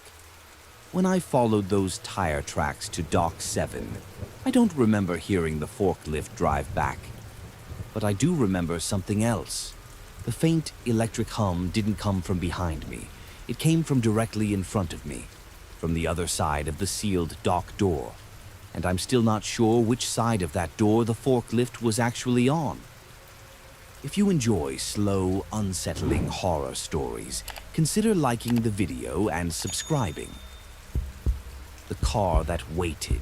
The first time I noticed the car, I thought it was someone using the parking lot to make a call. The light over pump 3 had been out for months. Corporate kept saying they'd fix it. It left a dark pocket at the edge of the lot. Around 12:40 a.m., I looked up from the register and saw headlights roll into that shadow. The car didn't pull up to a pump. It just stopped under the broken light. Engine running. I watched for a minute. Late-night customers sometimes sat in their cars, scrolling before coming in. After about 5 minutes, the headlights shut off. The engine kept running. That part felt unnecessary. I went back to stocking cigarettes. When I looked again, maybe 10 minutes later, the car was gone. I didn't see it leave. I told myself I must have missed it. I work alone from 11 p.m. to 7 a.m. It's quiet most nights. Truckers, the occasional insomniac, a few regulars grabbing energy drinks. The next night at 12:37 a.m., the same headlights slid into that dark space. Same slow approach. Same spot under the broken light. This time I paid attention. It was a dark sedan. Maybe navy or black. Hard to tell without the overhead light. The windows were tinted. The engine idled steady. I stepped closer to the front window of the store, pretending to wipe down the counter. From inside, I could just make out the silhouette of someone in the driver's seat. They didn't move, didn't reach for a phone, didn't adjust the mirror. They just sat there. At 12:52 a.m., the headlights switched off. At 12:58 a.m., the car rolled backwards slowly and exited the lot without ever approaching a pump. I kept telling myself there were reasonable explanations. Someone waiting for a nearby business to close, a rideshare driver between calls, a couple arguing quietly. But there were patterns. The arrival time varied by only a few minutes. The duration stayed roughly 20 minutes. The engine never shut off, and they never once stepped out. By the 5th night, I started feeling the weight before it happened. I'd glance at the clock around 12:30 and feel my shoulders tighten. At 12:38 a.m., the headlights appeared again. This time, instead of staying behind the counter, I walked outside. The air was cold. The fluorescent lights over the other pumps buzzed faintly. I stopped near pump 1. The car sat under the broken light.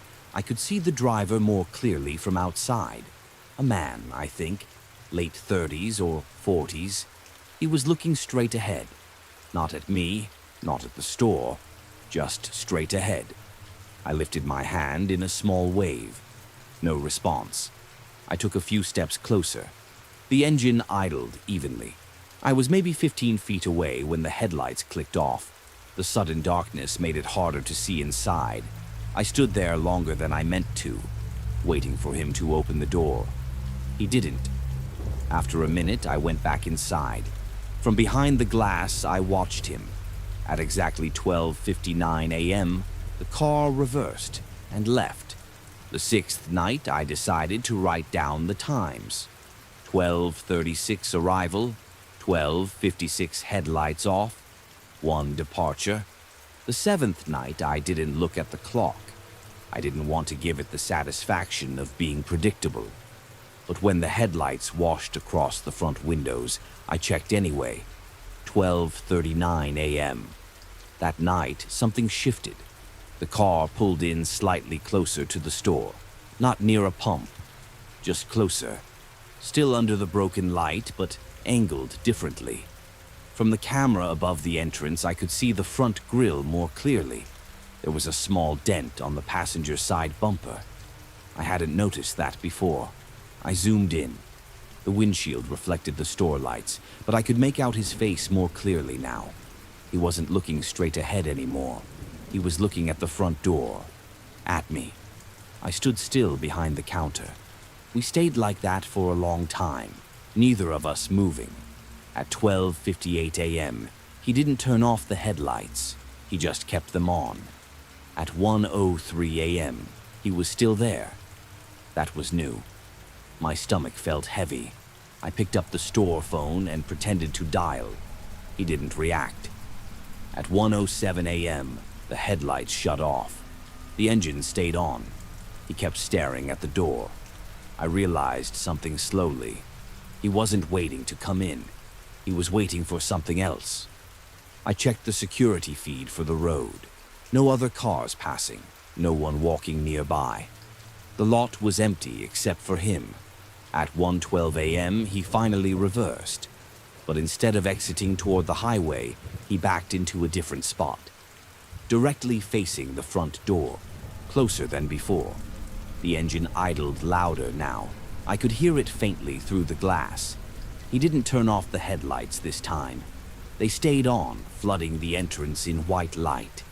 I felt exposed standing there. After about 2 minutes, he turned the wheel and left. I locked the door early that morning.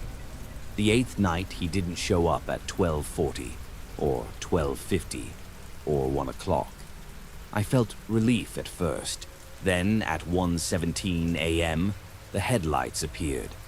But they didn't pull into the broken light spot. They pulled up directly in front of the store, blocking the entrance. The engine shut off immediately. The headlights stayed on. I stood frozen behind the counter. The driver's door opened. He stepped out. Average height, dark jacket, baseball cap. He didn't look at the pumps. He didn't look around the lot. He walked straight to the glass door and stopped. He stood inches from the glass, looking at me. I couldn't read his expression. It wasn't anger. It wasn't confusion. It was something blank, like he was confirming something. After a few seconds, he reached into his jacket pocket. My chest tightened, but he didn't pull out a weapon. He pulled out a folded piece of paper. He pressed it against the glass. Then he turned around, walked back to his car, and drove away. I waited several minutes before unlocking the door. The paper had tape on the back. I peeled it off carefully. It was a printed screenshot, a still image from our security camera, dated 8 nights ago, 12:41 a.m. It showed the store interior, the counter, the door, and me standing behind the register. Except in the image, I wasn't alone. Behind me, in the reflection of the cooler door, there was someone standing just inside the storage hallway. Tall, out of focus, watching me. I turned slowly and looked toward the hallway. It was empty. It has been empty every night since. The car hasn't come back. But sometimes around 12:40 a.m., I still glance at the broken light, and I can't decide which part bothers me more. The man who kept returning, or the fact that he might not have been watching me at all. He might have been watching what was standing behind me. Room 412. The first call light was already on when I walked into the closed wing. It wasn't blinking, it was steady. Room 412. That wing hasn't held patients in 5 years. They shut it down after a renovation stalled. The rooms are intact, beds made, monitors mounted, oxygen lines capped, but nothing is active. No admissions, no charts, no staff assigned, except me. I clean it twice a week on overnight rotation. Dust settles even in sealed places. Floors still need mopping. Bathrooms still grow that faint mineral ring in the toilets if you ignore them long enough. It was 1:18 a.m. when I noticed the red glow at the end of the hallway. The rest of the corridor was dim. Only half the overhead lights are left on to save electricity. The air always feels cooler in that wing. Not cold exactly, just still. Like the vents don't push as hard. I stood there for a few seconds watching the light. It didn't flicker. Room 412. I've been here 12 years, long enough to know which systems are live and which aren't. Call buttons in that wing aren't connected to the active nurse station. They were supposed to be disconnected entirely. I told myself it was leftover wiring catching a surge. Maybe maintenance had tested something. I rolled my cart down the hall slowly. The wheels made that soft rubber sound against the tile. The red light above 412 stayed steady. When I reached the door, I listened first. Nothing. No movement. No TV hum. No oxygen hiss. I pushed the door open. The room looked like every other time I'd cleaned it. Bed made tight. Curtains halfway drawn. Monitor screen dark.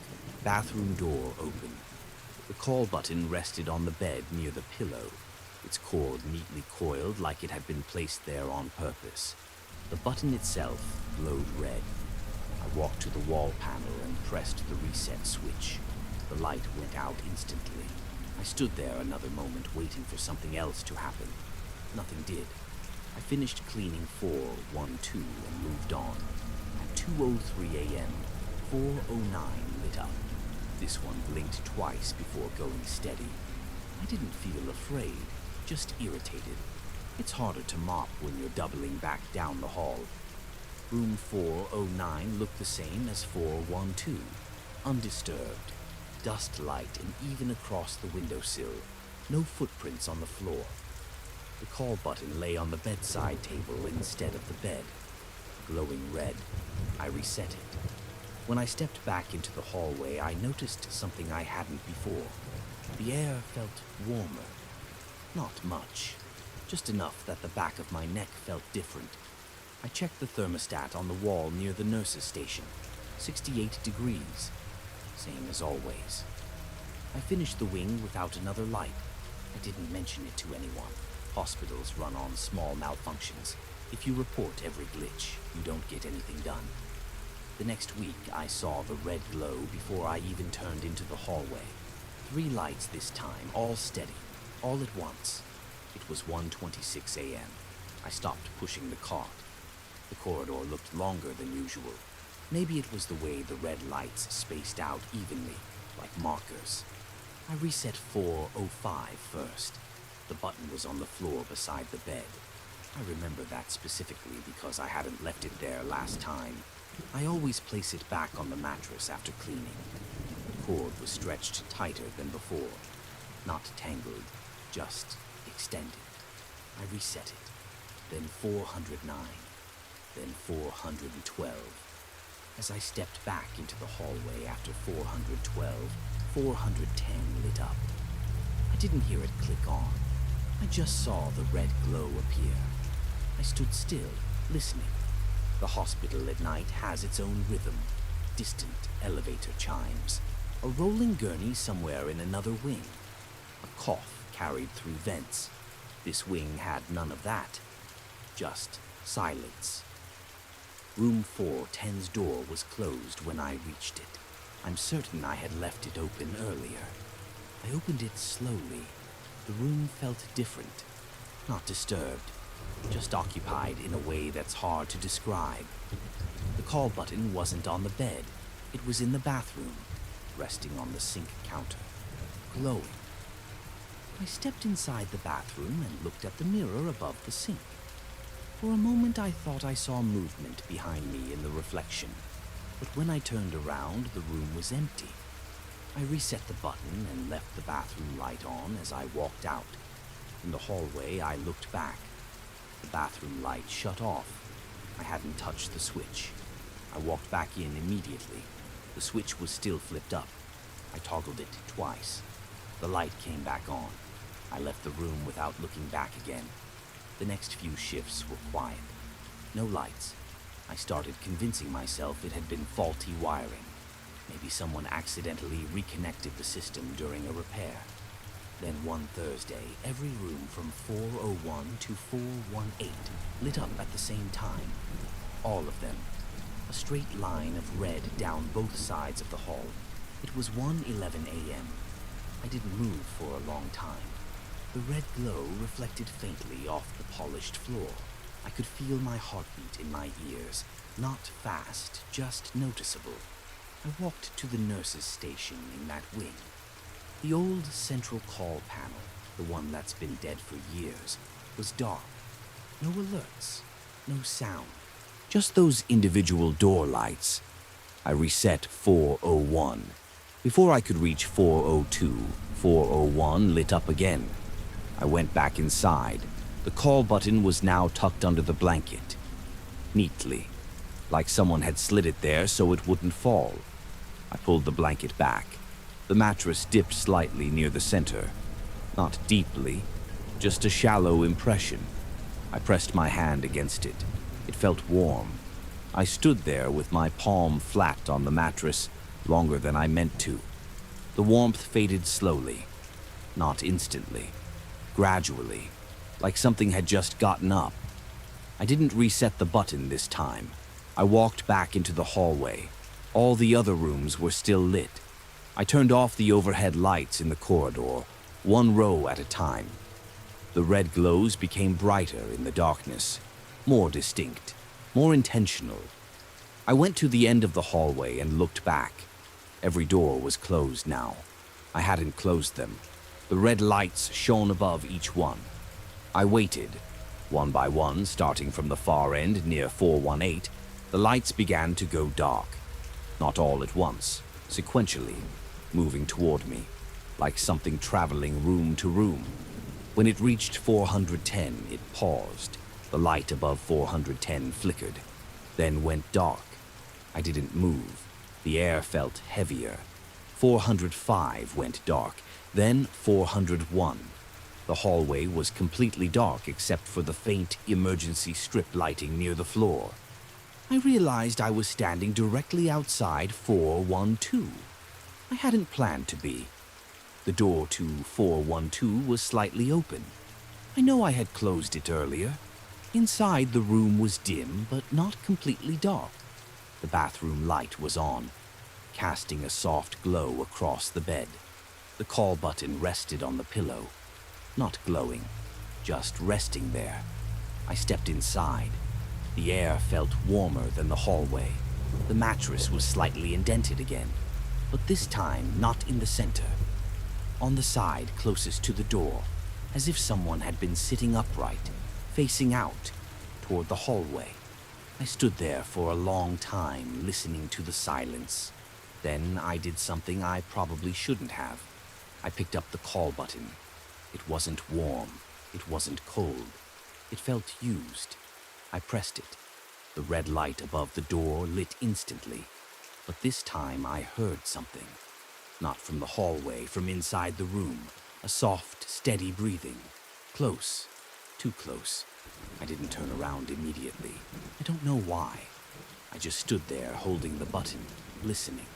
The breathing was slow, even, like someone asleep, right behind me. I placed the button back on the pillow carefully. The breathing stopped. I turned around. The room was empty. The mattress was flat. The bathroom light flickered once and went out. The red light above the door remained on. I walked into the hallway. Every other door was slightly open now, just an inch. Dark inside, waiting. I haven't told anyone about this. Maintenance would check wiring. Administration would ask for reports. Someone would suggest stress. But last night, something changed. I wasn't assigned to that wing. Another janitor was. Around 1:15 a.m., I saw him come into the main break room looking pale. He asked me if the call buttons in the old wing were supposed to work. I told him they weren't. He nodded slowly. Then he asked me something else. He said, "When you reset them, do they usually stop?" I didn't answer right away. He kept talking. He said every time he turned one off, another one lit up farther down the hall, like something was moving away from him, leading him somewhere. I didn't ask where, because I already knew. He finished his shift early, said he felt sick. Tonight, I'm back on rotation. It's 1:07 a.m. The hallway is dark, all the doors are closed, and none of the call lights are on, which somehow feels worse, because now I'm the only one who hasn't pressed the button yet. Story 1. The maintenance request I never sent. At 2:14 a.m., my phone lit up on the nightstand with a soft vibration, just one buzz. I remember the time because I had been awake, staring at the ceiling, listening to the bathroom fan hum through the wall. The email preview read, "Maintenance request confirmation, Unit 4B." I hadn't submitted anything. The message was brief. Bathroom mirror issue reported. Technician access approved. Estimated service window.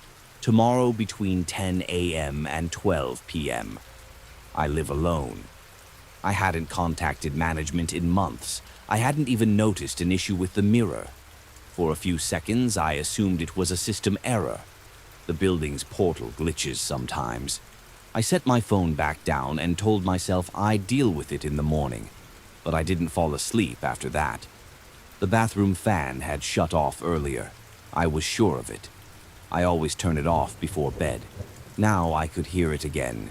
Faint, steady, not loud, just present. I lay there listening to it until sometime after 3.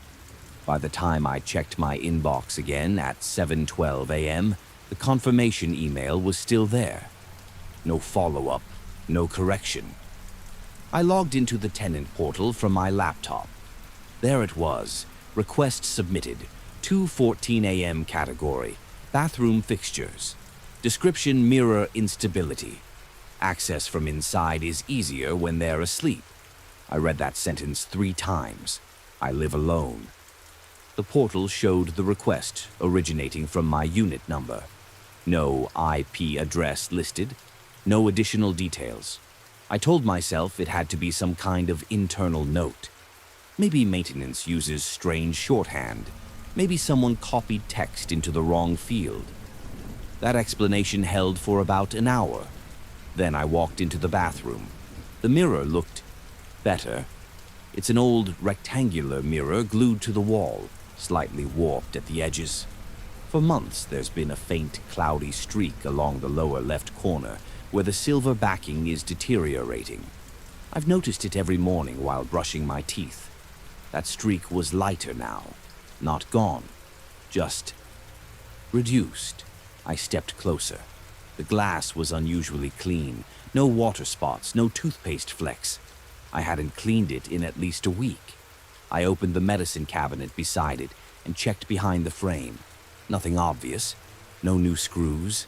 No cracks in the drywall. But when I reached up to turn on the bathroom light, my fingers brushed against the vent cover above the mirror. It shifted slightly under my touch. It never shifts. I grabbed a step stool from the kitchen and climbed up. The vent cover had been removed recently. I could tell because one of the screws wasn't fully tightened. It angled slightly downward instead of flush. There was a thin ring of pale dust around the edges where it had been disturbed. Drywall dust. Very fine. Almost like chalk. I climbed down slowly. The maintenance window was scheduled for later that morning, but someone had already been inside, or something had been accessed from inside. I checked the locks on my door. The deadbolt was still engaged. The chain was exactly where I leave it every night. The windows were locked. I don't have a balcony. I called the leasing office at 9:03 a.m. The woman who answered sounded distracted.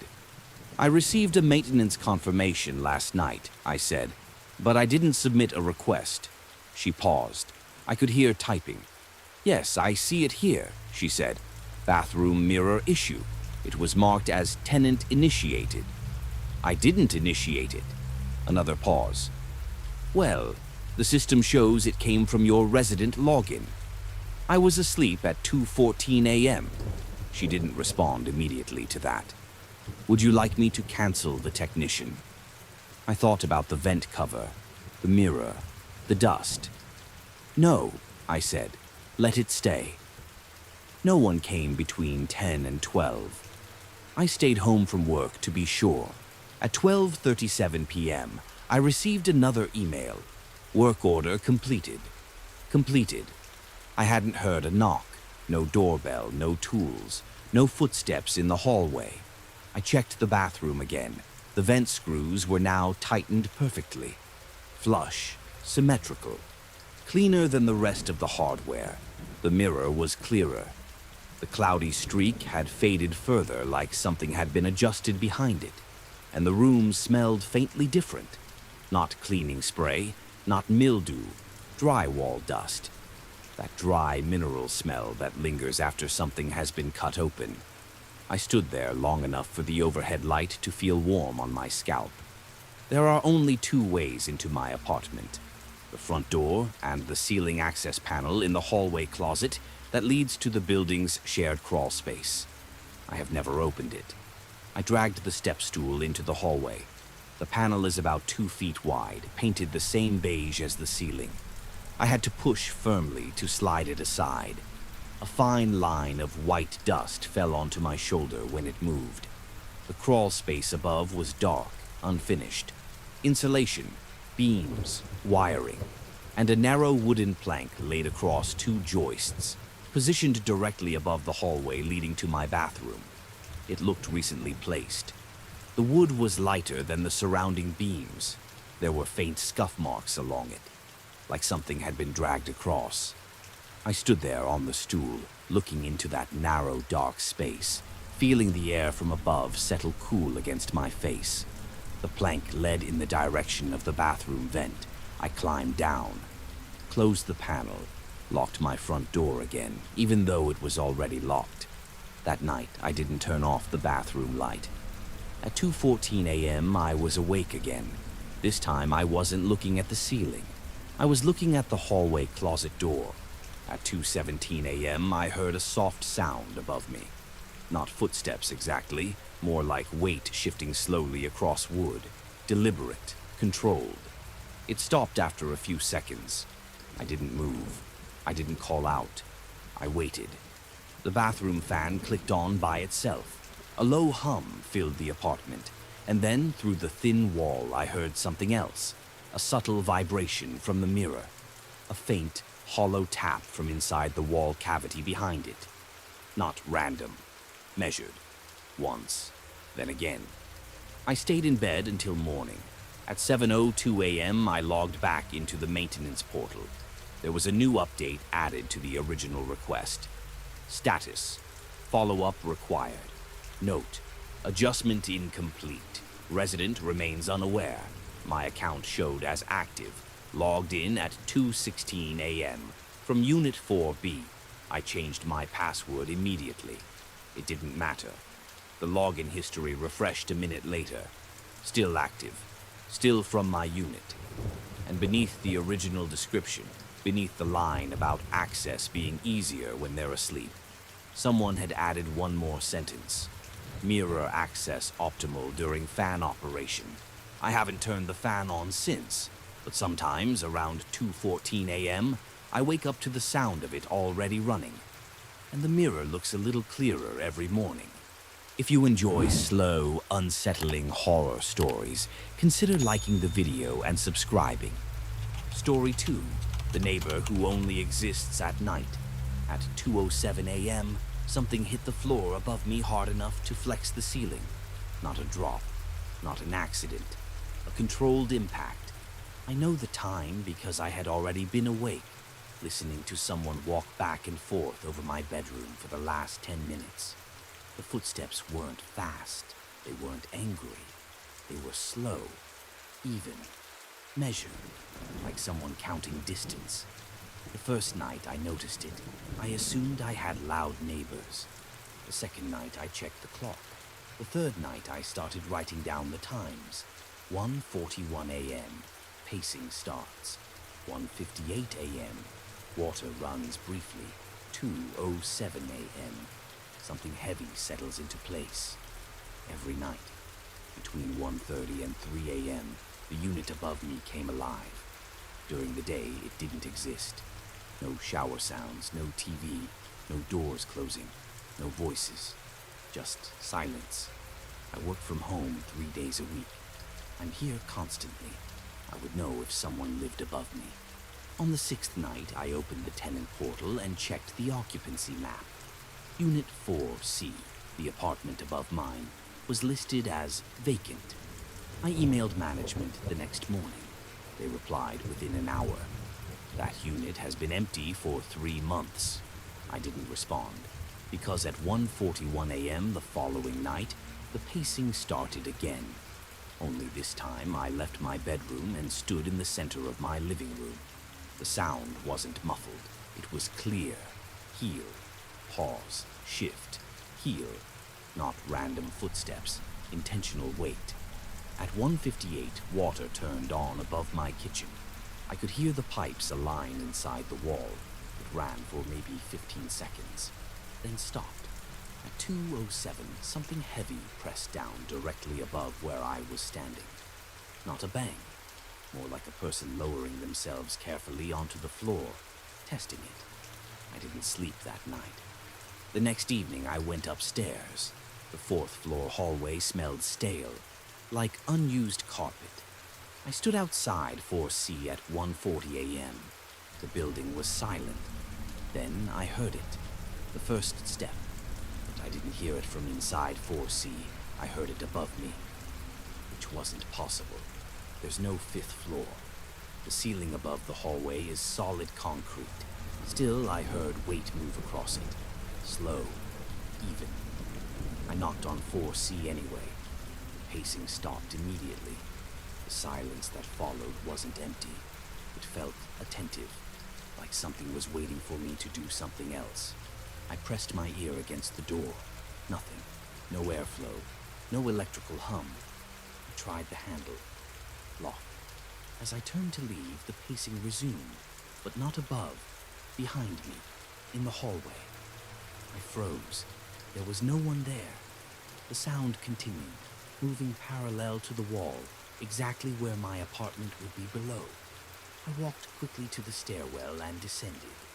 The footsteps stayed aligned with me. When I reached my floor, they were directly overhead again. I entered my apartment at 1:56 a.m. and didn't turn on any lights. At 1:58, my kitchen faucet turned on. I saw it happen. The handle rotated slowly. Water flowed at steady pressure. It ran for about 15 seconds, then shut off. At 2:07, something lowered itself onto my bedroom floor. Not from above, inside. I didn't go in there. I stood in the hallway and listened. There was breathing, not loud, just enough to recognize the rhythm. It wasn't panicked, it wasn't rushed.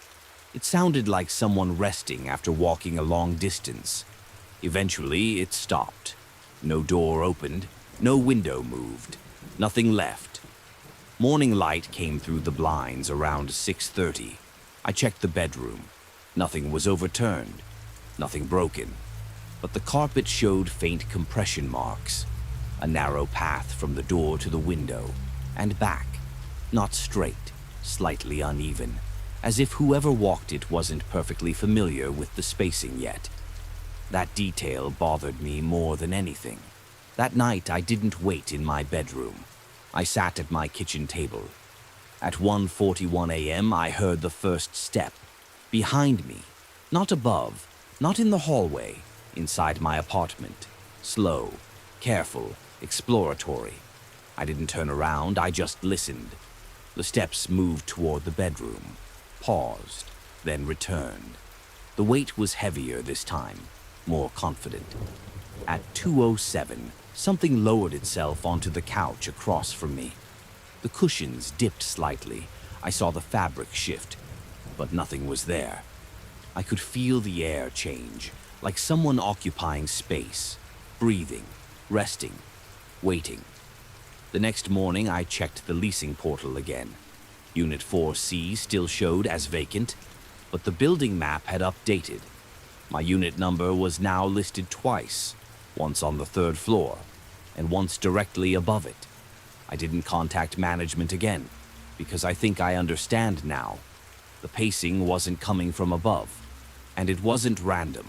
It was measuring, learning, rehearsing, and it doesn't need the apartment upstairs anymore.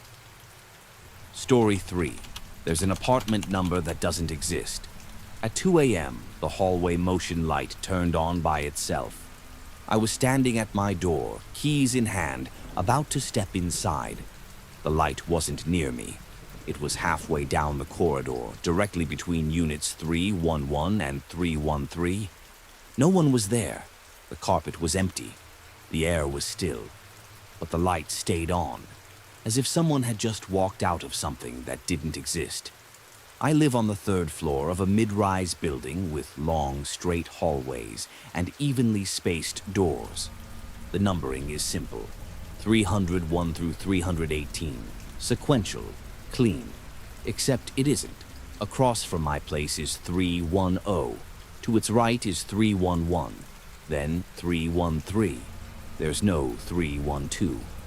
I didn't notice it at first. Most buildings skip 13, not 12, but I assumed it was a design quirk, maybe a utility closet behind the wall, maybe architectural constraints. It didn't feel important until the package arrived. It was a small brown box sitting outside my door one evening when I got home from work. The label was slightly smudged, but clear enough. Unit 312, 3rd floor. My building's address. No name, just the number. I stood there longer than necessary, staring at it. The hallway was quiet. The overhead lights hummed softly. There is no 312. I picked up the package. It was light. No return address. I walked it down to the leasing office. The manager looked at the label, then looked at me. "That unit doesn't exist," she said a little too quickly. "I know." She held the box for a few seconds without moving. Then she placed it behind the desk, out of sight. "Probably a system error," she added. "Shipping glitch. Shouldn't it return to sender?" She didn't answer that.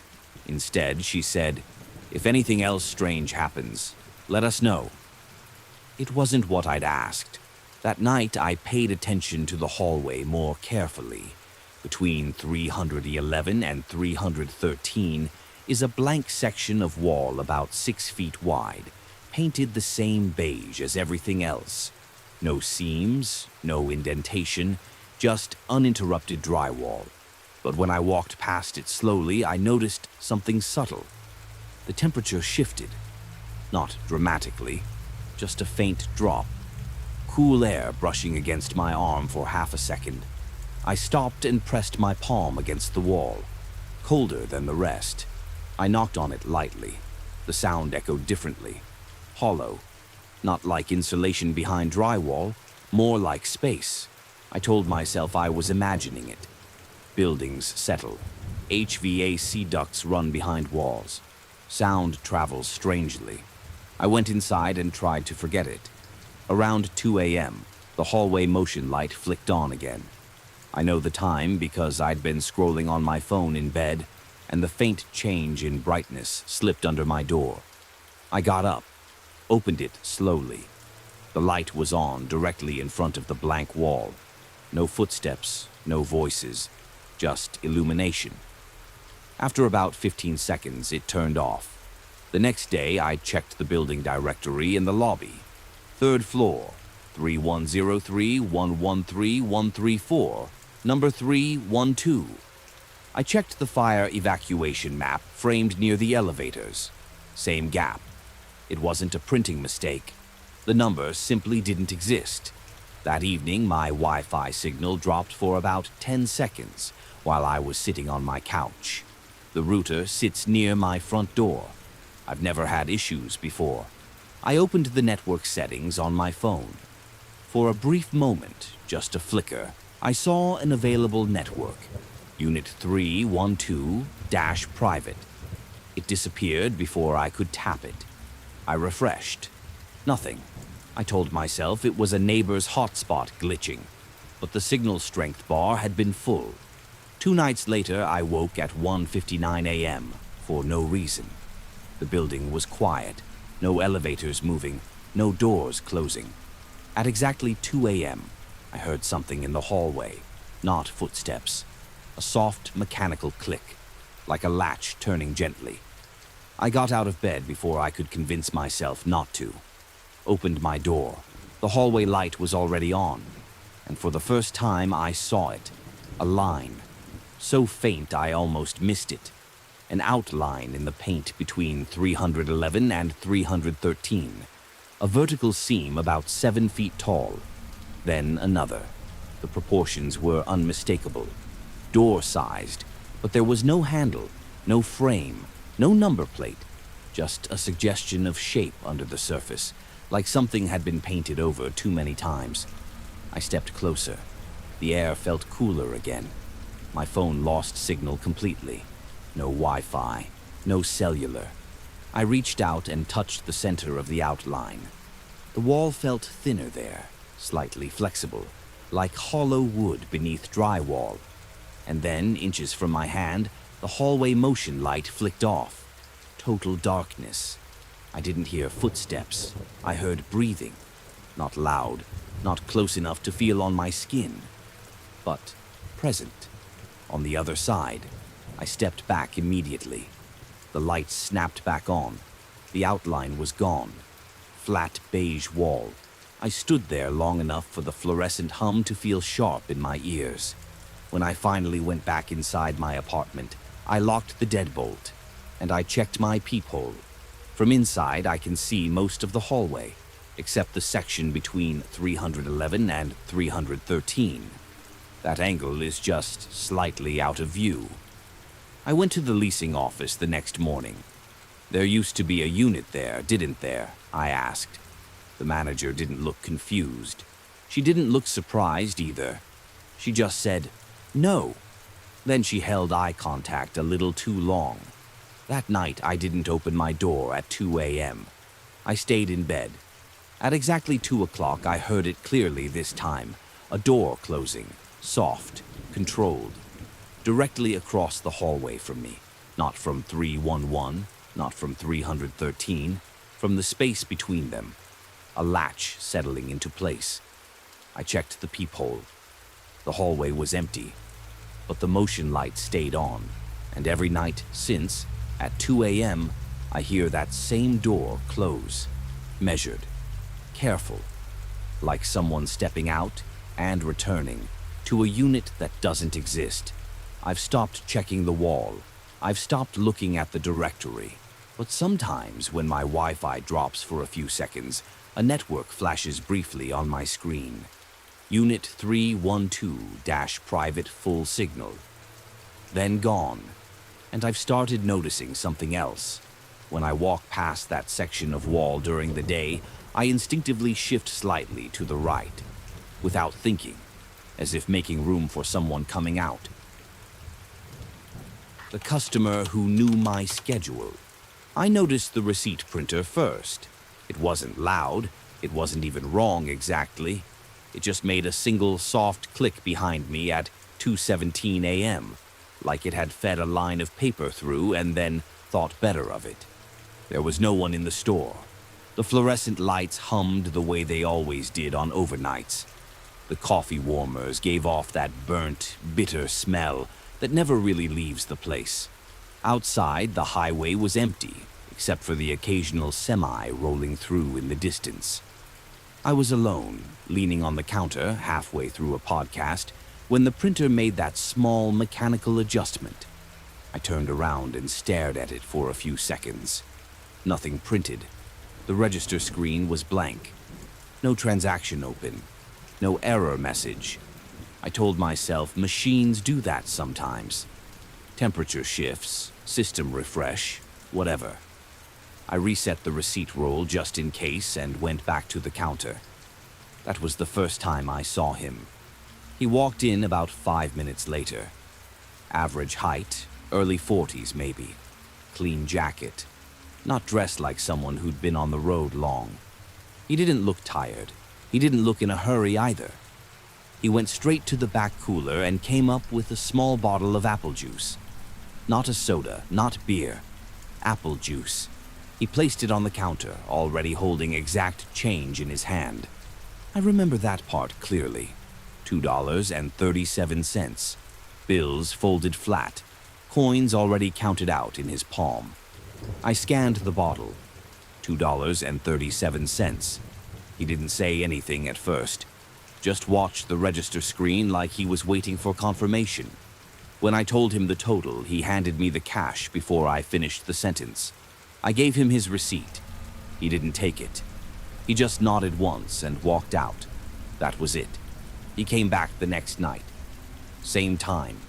Within 10 minutes of 2:20 a.m. Same bottle. Same exact cash. I worked Sunday through Thursday overnights. 11 p.m. to 7 a.m. I'd been on that shift for about 6 months. You get used to patterns. Truckers at certain times. Factory guys around 4:45. The woman who bought scratch-offs every Wednesday. But this guy didn't feel like a pattern at first. He felt precise. Third night, he spoke. "Quiet tonight," he said while I scanned the juice. "It usually is," I told him. He nodded like he already knew that. He paid. Same amount. Same folded bills. When he turned to leave, he paused and said, "You take trash out around 3, right?" It wasn't accusatory. It wasn't friendly either. Just a statement. "Sometimes," I said. He nodded again. Then he left. I stood there longer than I needed to. Most regulars pick up small details. You see someone enough, you learn their routine. That's normal. But I didn't recognize him from before that week, and I definitely didn't remember telling him about the trash. The next night, he came in again. "You guys fixing the camera system?" he asked. I hadn't told anyone that. Our manager had mentioned in a group text that the DVR was being updated remotely overnight. "Why?" I asked. He glanced up toward the dome camera over the register. "Just looks different." It didn't. I felt something shift then. Not fear exactly, just awareness. Like a low-grade pressure behind my eyes. "How'd you know it was being updated?" I asked. He shrugged. "Guess." He left with the apple juice. I started watching the clock after that. 2:12, 2:15, 2:18. Headlights would roll into the lot, slow, deliberate. He'd park at the far pump even though he never pumped gas. Walk in. Juice. Exact change. Minimal words. Every time he made one comment about my routine. "You eat around 1, right? Back door sticks sometimes. Cold in here tonight." Things you could guess. Maybe. Except for the trash. He mentioned it again one night. "You go out the side door now instead of the back." That was true. The back door alarm had been acting up, so I'd started using the side exit near the ice freezer. I hadn't told anyone outside the store. I didn't confront him. I didn't ask questions. I just started feeling watched in a way that didn't feel personal. It felt observational. One Wednesday, my manager called me around 1 a.m. "Hey, can you swap tomorrow?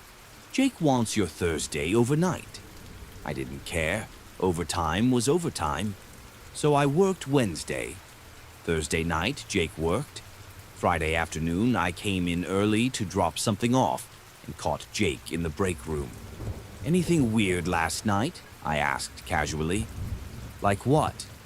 "Just weird customers." He shook his head. "Dead all night. Didn't see anyone after midnight." That didn't sit right. "Did a guy come in around 2? Apple juice. Cash?" "Nope." I didn't say anything else. Saturday night I wasn't scheduled, but around 2:10 a.m. I couldn't sleep. I kept thinking about the empty store, so I drove down there. I didn't go inside. I parked across the street, lights off, and watched. At 2:18 a.m., headlights pulled into the lot. Same car, dark sedan, parked near pump 6. The engine shut off. He didn't get out. The store lights were on. Jake was inside, probably scrolling on his phone. The man stayed in the car. At 2:25, he stepped out, but he didn't go to the door. He walked toward the side of the building, toward the trash enclosure. He stood there, just standing, looking at the store. Jake never came outside. No trash run, no interaction. The man remained there until 2:41. Then he got back in his car and left. I stayed parked for another 10 minutes before I drove home. The next night was my shift again. 2:20 a.m., he walked in. Same apple juice, same folded bills. "Slow night?" he asked. "Yeah," I said. He looked at me for a second longer than usual. "You weren't here Thursday." It wasn't a question. "No," I said. He nodded. "Figured." "How?" I asked before I could stop myself.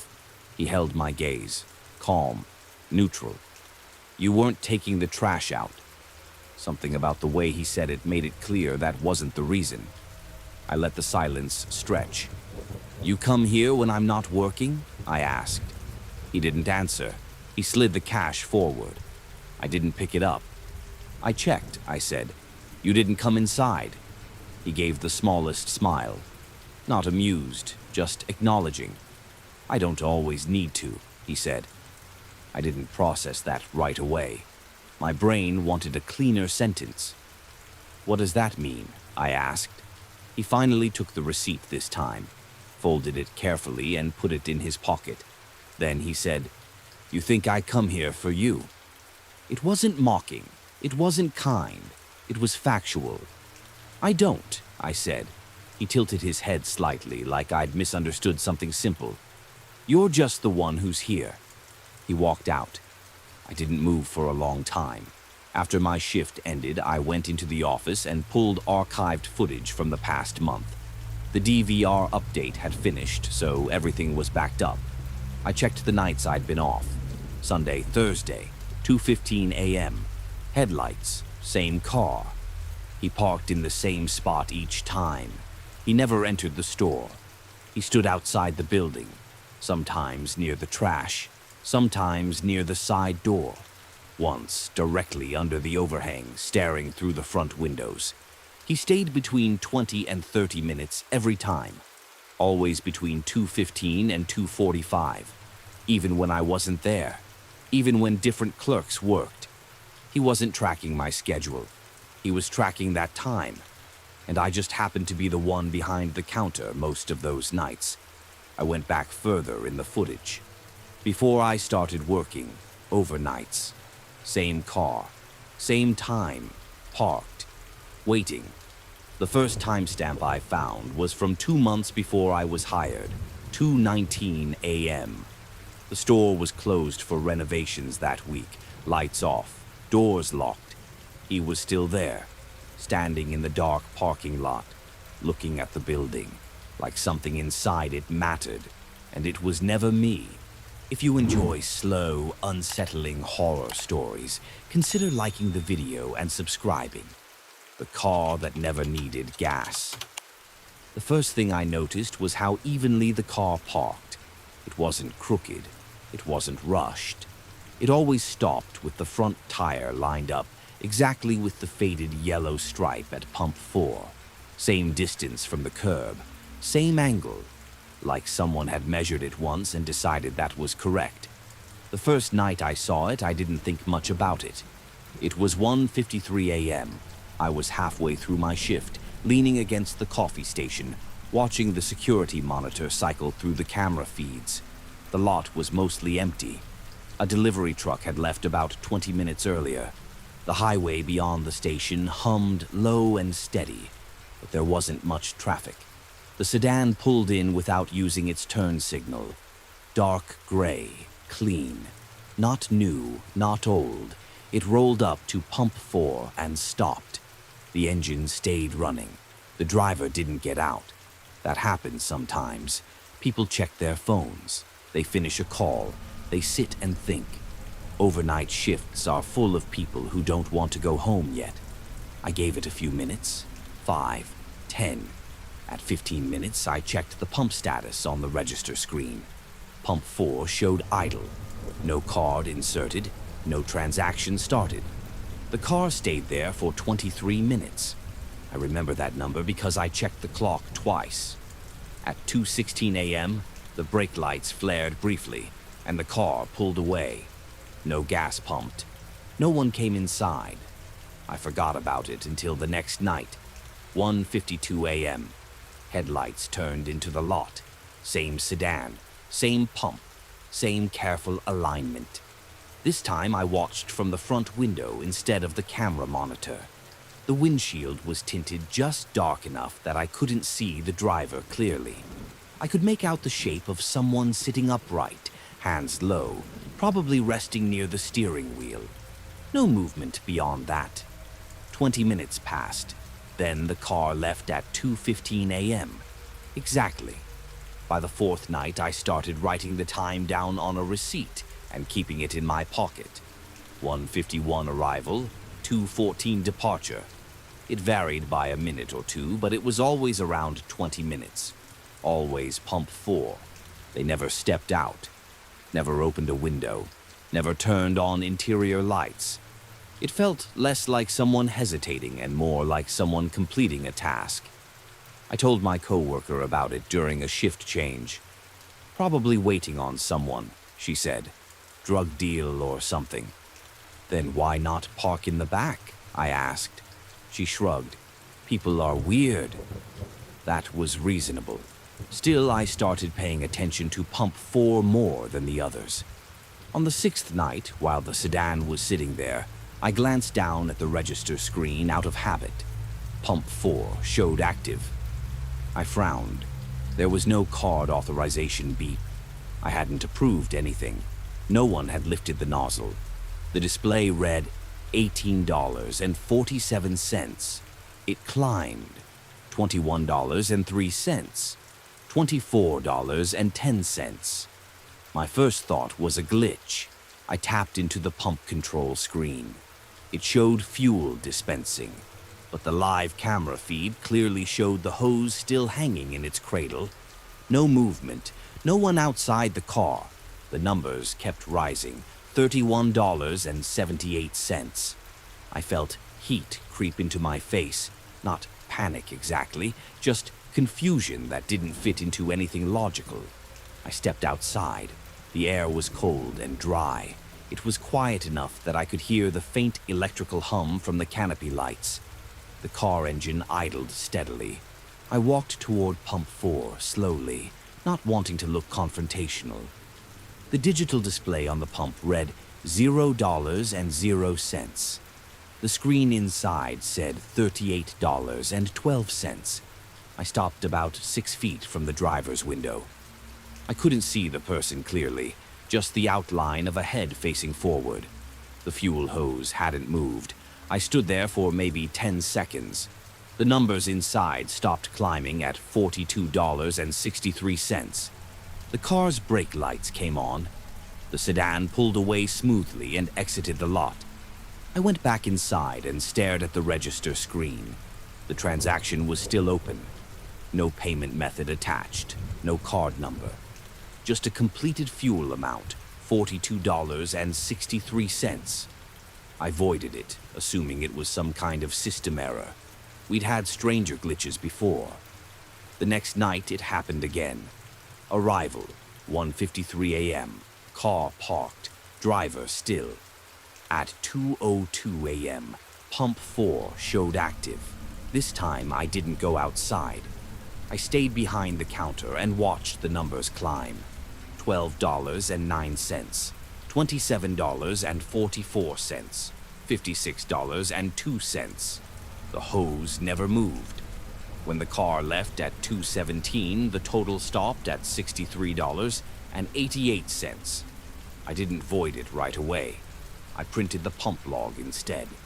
The log showed pump 4 dispensing fuel at normal flow rate for 15 minutes. But there was no record of nozzle lift, no card swipe, no cash prepay, just fuel flowing. My manager came in around 6:30 a.m. I showed him the logs. He looked annoyed more than concerned. Probably a sensor issue, he said. These pumps are old. But there's no missing fuel, I said. The tank levels didn't drop that much. He gave me a look like I was overthinking it.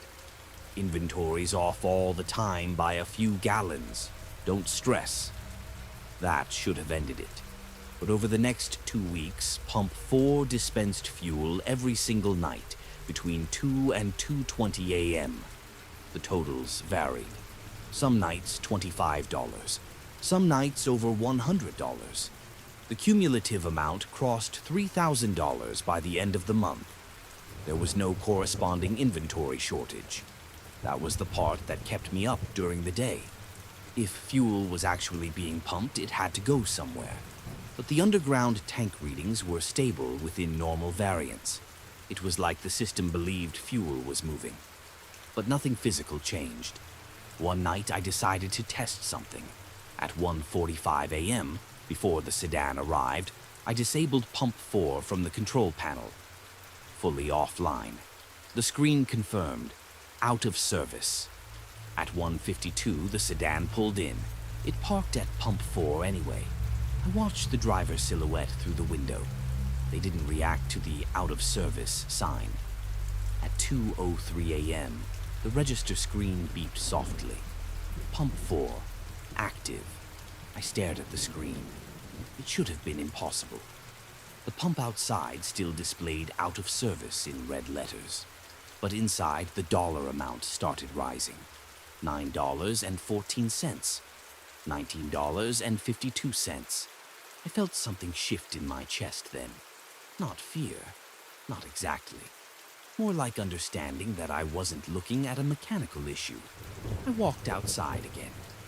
The night felt heavier than usual. No wind, no highway noise for a stretch of seconds that felt too long. The pump display still showed out of service. The hose hadn't moved. The car idled. I stepped closer than before, close enough to see faint reflections in the tinted glass. For a second, I thought I saw someone in the passenger seat too. Not moving, just shapes. The total inside reached $78.33. The car's engine revved slightly. Then it drove away. The pump inside stopped counting at $80 exactly. That was the only round number I'd seen. I didn't void the transaction. I left it open. The next morning, corporate called. They wanted to know why Pump 4 had dispensed over $5,000 in the last 6 weeks without payment records. I didn't have an answer. They pulled the surveillance remotely. Later that afternoon, my manager called me. His voice was different. Corporate says the footage shows the hose extended each night, he said. It's not, I told him. I was standing there. They're saying it is. Every night. Hose out. Fueling. That's not true. There was a long pause. They're sending someone to inspect. The inspector came 2 days later during my shift. He stood outside at 1:50 a.m., waiting. When the sedan pulled in, he folded his arms. Watch, he said. We both looked at Pump 4. The driver stayed inside. The hose did not move. At 2:04 a.m., the register inside beeped.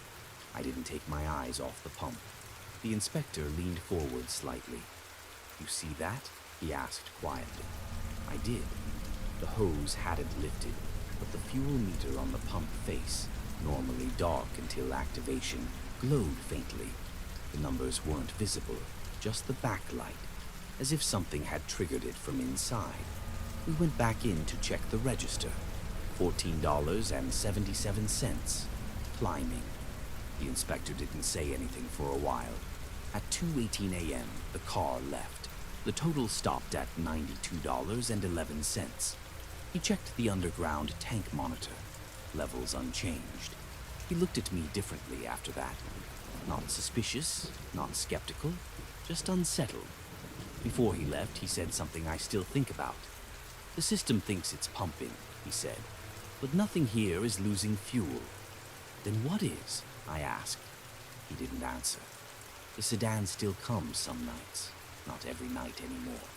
Always pump 4, always around 2 in the morning. I stopped checking the totals after a while.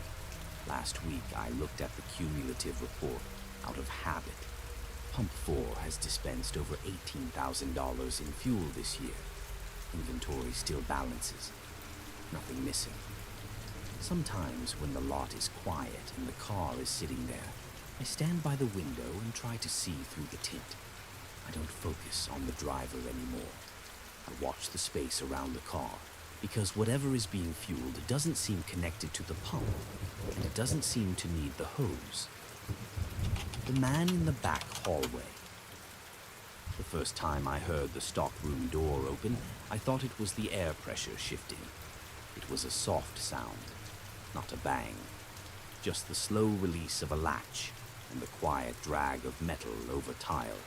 I was restocking cigarettes behind the counter at 2:37 a.m. The store was empty. The soda coolers hummed. The overhead lights made everything look flatter than it should. I remember thinking the air felt colder than usual, like the heat had dipped for a second. The stockroom door was in the back hallway near the employee restroom. No one had access to it but me and the manager. It stayed locked automatically. Heavy door, industrial handle. I stood still and listened. Nothing followed the sound. No footsteps, no boxes shifting, no second latch. I walked down the hallway slowly, not in a rush. The tile felt louder under my shoes than it normally did. The door was closed. The handle was still. I tested it. Locked. I told myself it was the building settling. These places make noise at night. Ductwork expands. Ice machines click. You learn to filter it out. But I noticed it again the next night. Same time, within a few minutes of 2:30. The latch sound. Then silence. This time I didn't go back there right away. I stood behind the counter and counted to 30. Nothing else. When I checked the hallway, the door was shut and locked again. I mentioned it to my manager the next morning. He didn't look concerned. Probably the seal sticking, he said. No one's got access besides us. There's no alarm trigger, I said. If it was open, we'd know. That made sense. Still, I started watching the hallway camera more closely during my shift. The camera angle wasn't great.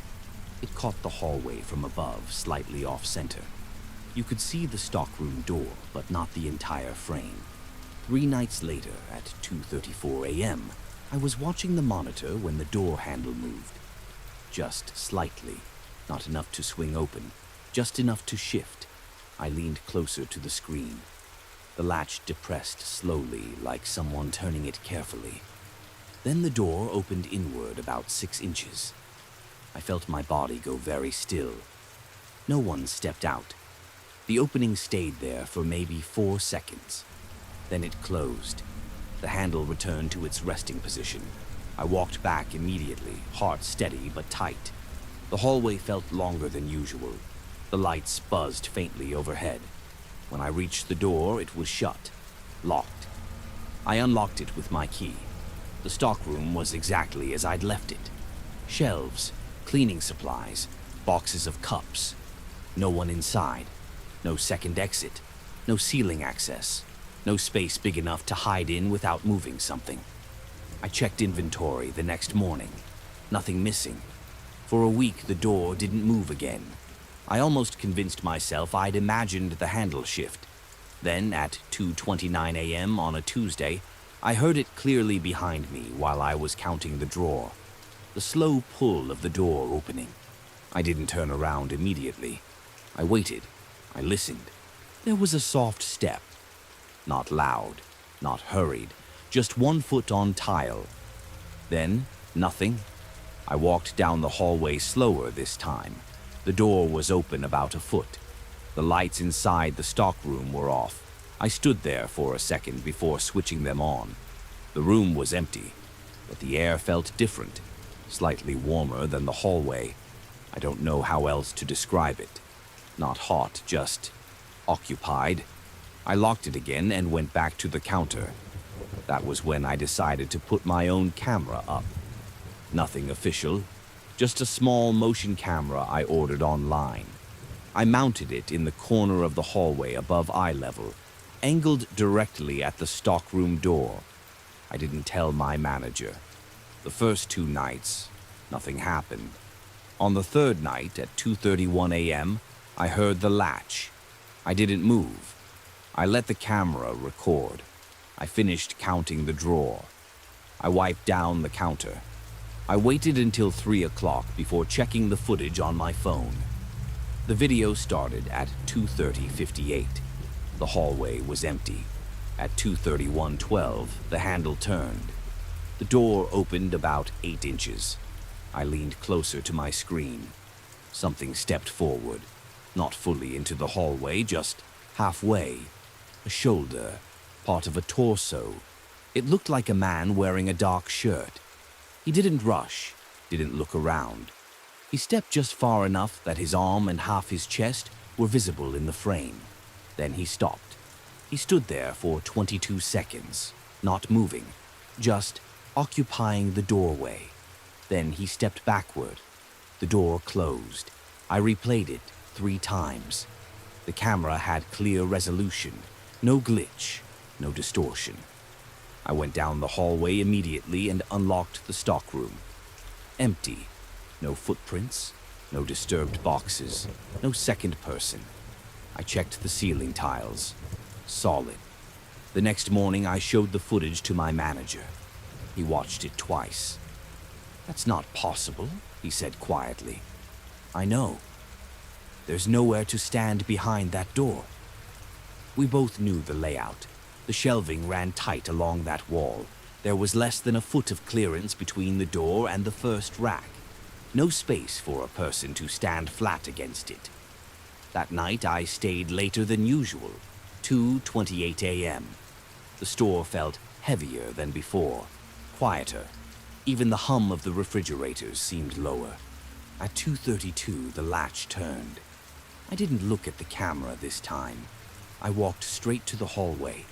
The door was already open, halfway, and someone was standing there, only halfway visible. A shoulder, a chest, the rest hidden by the door. He wasn't facing me directly, more angled toward the counter area, like he had been watching from inside. I stopped about 10 feet away. Neither of us moved. The fluorescent light flickered once overhead.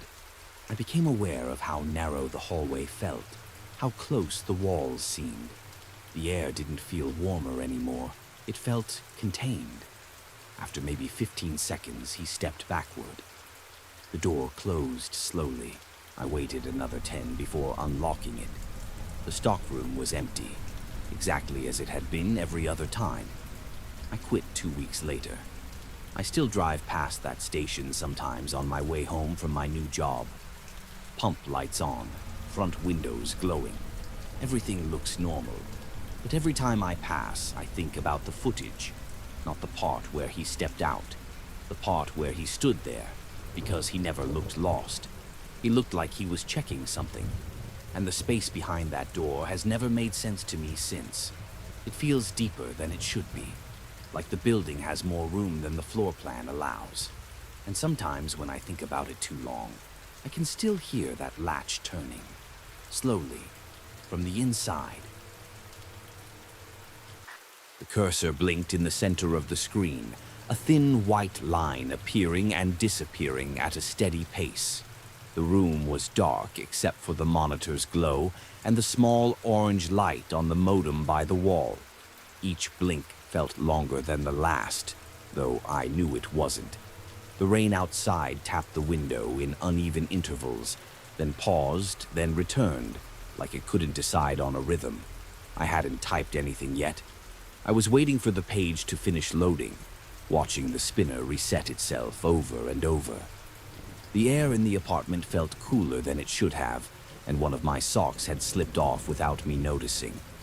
My right heel rested against the floor, bare. The tile held the cold longer than carpet does. I thought about pulling the sock back on, then didn't. The page settled into place. Black background, gray text, no images, no links that tried to pull my attention elsewhere. The kind of design that felt deliberate in how little it offered. At the top was the forum's name, plain, forgettable. Below it, a list of threads with timestamps and usernames made of letters and numbers that didn't form words. I moved the mouse. The cursor slid smoothly. The computer fan hummed, steady and low. I'd come here out of curiosity. That was all. I wasn't looking for anything specific, and I wasn't expecting to stay long. I'd told myself I'd browse for a few minutes, close the browser, and go to bed. It was late enough that the building had gone quiet. No footsteps in the hallway, no voices through the walls, just the distant sound of traffic carried through wet air. I scrolled. Most thread titles were vague, bordering on meaningless. Observations, questions. Some tried too hard to sound important. I passed over those. Then I saw a title that didn't stand out at first because it didn't try to. It was simple. Something about routine notes. I hovered over it. The cursor rested there, unmoving. The timestamp said it had been posted 3 weeks earlier. That detail registered only because 3 weeks earlier I hadn't been anywhere like this. I clicked anyway. The thread opened instantly. No delay, just text. The first line described an apartment layout. Plain language, measurements, orientation, windows. I read it once, then again. My shoulders stayed relaxed. My breathing didn't change. Apartments share layouts. Words can fit more than one place. I kept reading. The next paragraph mentioned a desk against a wall, facing a window that looked out over a parking lot. It noted that the monitor was usually the only light on late at night. I glanced toward the window without turning my head. The parking lot lights reflected off wet pavement. I looked back at the screen. The post continued. It mentioned a chair that made a faint sound when leaned back. Not loud, just enough to notice. I leaned back slightly. The chair responded with the same small creak it always had. The sound felt too clear in the quiet room. I scrolled. The writing stayed consistent. Calm, observational. There were timestamps now. Morning, afternoon, night, each followed by a short note. Someone leaving the apartment at roughly the same time on weekdays. Someone returning after dark. Lights turning on in a familiar sequence. Kitchen first, then the desk lamp, then the monitor. My mouth felt dry. I swallowed and adjusted my position, one foot tucked under the chair now. I told myself it was still coincidence. Patterns are easy to imagine when you're looking for them. The language didn't name anything. It didn't claim anything. Another scroll. There was a note about pausing at the door before leaving, as if checking for something forgotten. Keys, phone, wallet. My hand moved to my pocket on its own. Everything was there. Another line mentioned that the person inside sometimes worked late and removed one sock without realizing it, usually the right foot. I looked down. My right foot rested against the tile, bare. I noticed then that my jaw had tightened. I hadn't meant to clench it. I didn't stop reading. I read carefully, like someone reviewing a document they were responsible for. Each line landed quietly and stayed there. The details accumulated without urgency. The writer didn't rush. They didn't explain how they knew any of it. At the end of the post, there was a short sentence saying the notes would be updated if anything changed. Below it were replies. A few questioned the accuracy. One asked how the observations were made. Most said nothing at all. There was no response from the original poster. I scrolled back up and checked the date again. 3 weeks earlier. Before I'd installed the browser I was using now. I knew that because I'd only done that earlier that evening, after a conversation that had stuck with me longer than it should have. I glanced at the clock in the corner of the screen. More time had passed than I expected. The rain outside had picked up again, heavier now. I listened to it for a moment. The sound filled the space between thoughts. I moved the mouse toward the corner of the screen to close the tab. Halfway there, I stopped. It wasn't fear that stopped me. It was the sense that leaving would feel careless, like walking away from something unfinished. I scrolled back to the beginning and reread the first paragraph more slowly. Details I'd skimmed before stood out now. The building described as older, recently painted. The stairwell smelling faintly of cleaning solution in the mornings. The sound of a neighbor's television through the wall, always low, always late. All of it was accurate. I leaned forward, elbows on the desk, hands resting together. The monitor's light reflected off the surface, highlighting small scratches I'd made over the years. My reflection was faint and distorted, barely there. I scrolled again, hoping to find something that broke the pattern. Something wrong enough to dismiss the rest. But the notes stayed careful and precise. There was no judgment in them, no interest beyond attention. At the bottom of the thread was a line indicating the last update. The date was today. The time was less than an hour ago. I noticed then that I hadn't blinked in a while. When I did, the screen seemed brighter for a moment. The update was brief. It said the routine had shifted slightly, that the person inside had stayed in longer than usual that evening, that the rain had changed things, that the lights had come on later. I looked at the clock again. The timing matched. I hadn't written anything. I hadn't even moved much. My fingers hovered over the keyboard. The keys felt cool. I considered typing something, then dismissed the idea. I didn't want to leave anything behind. I didn't want to make myself part of it. The cursor blinked in the reply box anyway. I scrolled up, then down again, as if the page might change if I looked away. It didn't. The content stayed exactly where it was. I leaned back and listened to the apartment. The computer's hum, the rain, a car passing somewhere below, tires hissing briefly on wet pavement, then quiet again. The heater clicked once and went still. I told myself that observation didn't require closeness, that routines could be guessed, that coincidence, however unlikely, still existed. I repeated these thoughts slowly, letting them settle. Without me touching anything, a new line appeared at the bottom of the thread. It was marked as an update. The timestamp was current. It noted that the person inside had leaned back in their chair, that scrolling had stopped, that they were sitting very still now, reading. I noticed my breathing then, shallow and measured. I didn't change it. Below the update, a small indicator appeared. Easy to miss. It showed that someone else was active in the thread. It showed that they were typing. If you enjoy slow, unsettling horror stories, consider liking the video and subscribing. Story 2. The cursor kept blinking at the end of the page, steady and patient, like it had all night. I hadn't typed anything. I was just watching it pulse in the dark, the white bar appearing and disappearing against the gray background of the forum. The room was quiet except for the low hum of my laptop fan and the distant sound of rain tapping the fire escape outside my window. The clock on my microwave said 12:41, but I didn't look at it again. I didn't want to measure how long I'd been sitting there. The thread hadn't updated in a while. No new replies, no typing indicators. Just the last confession sitting there, a block of text that ended too cleanly, like it had been cut off on purpose. Below it, the cursor waited, blinking, inviting me to add something. I didn't plan to. I rarely did. Mostly I read. The forum was simple. No avatars, no signatures, no likes. Just usernames made of numbers and letters, all temporary, all meant to disappear. People posted things they said they'd never told anyone. That was the appeal.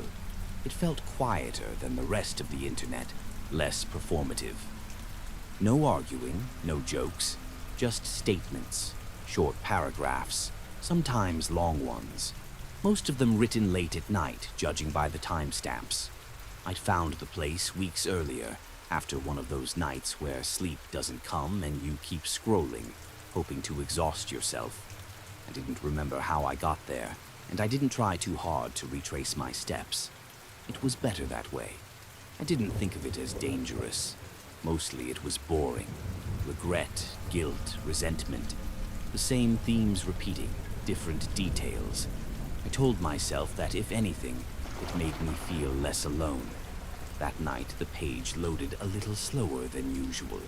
The text appeared line by line, like it was being revealed instead of fetched. I noticed it only because my internet hadn't been acting up all day. The new post was near the top, marked with a timestamp from a few minutes earlier. The username was a string of characters I didn't recognize, which meant nothing. None of them were recognizable.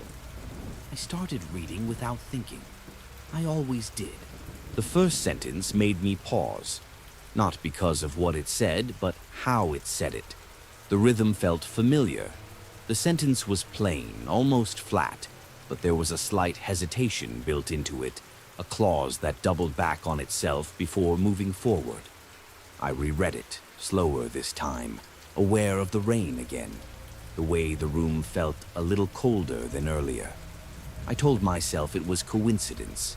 People write in similar ways all the time. There are only so many ways to say something honestly without dressing it up. I kept reading. The post wasn't long, but it wasn't short either. It unfolded carefully, one thought at a time, each sentence leaning on the last. The voice was restrained. No drama, no self-pity, just a description of something the writer had done years ago and never spoken about. A small thing, technically. Nothing illegal. Nothing that would make headlines. Just something quietly wrong, something that had sat with them, unchanged, while everything else in their life moved on.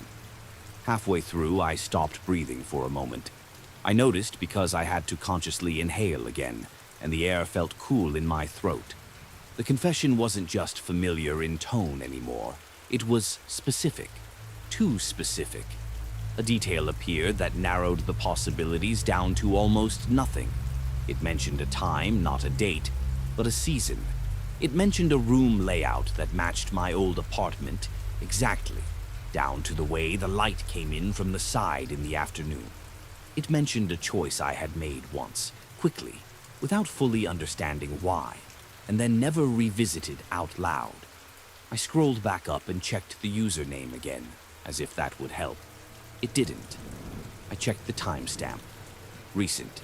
I looked at the browser tab, making sure I was where I thought I was. I was.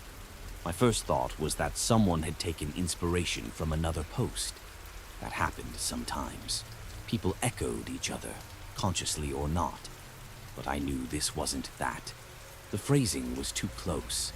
Not just similar words, but the same pauses, the same way of qualifying statements, the same reluctance to name certain things directly. It sounded like me because it was me. Not literally, I told myself, but stylistically.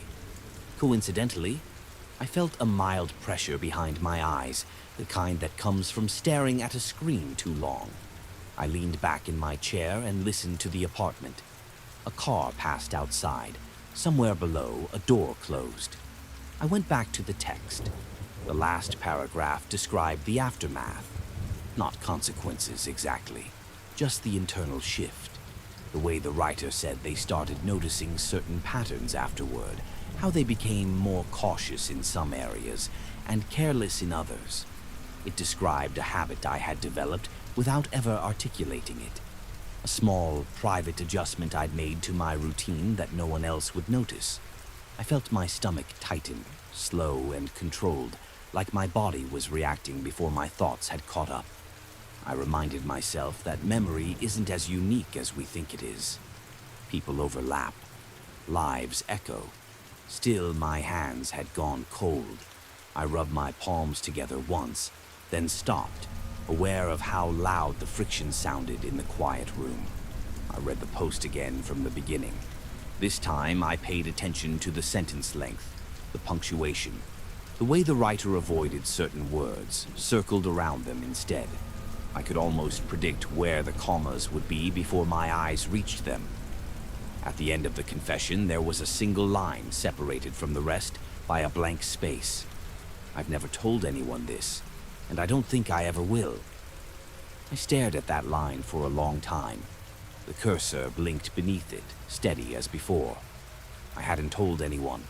Not online, not in person, not in a journal, not drunk, not joking, not anonymously. The memory of it was something I'd sealed off so completely that even thinking about it felt like opening a door I'd nailed shut from the inside. I'd always assumed that made it safe, contained. I scrolled down to the comments. There were a few, short responses, neutral, people thanking the poster for sharing, saying they understood. No one questioned the details. No one challenged it. No one said it sounded familiar. I hovered my cursor over the reply box. The blinking resumed, this time waiting for me.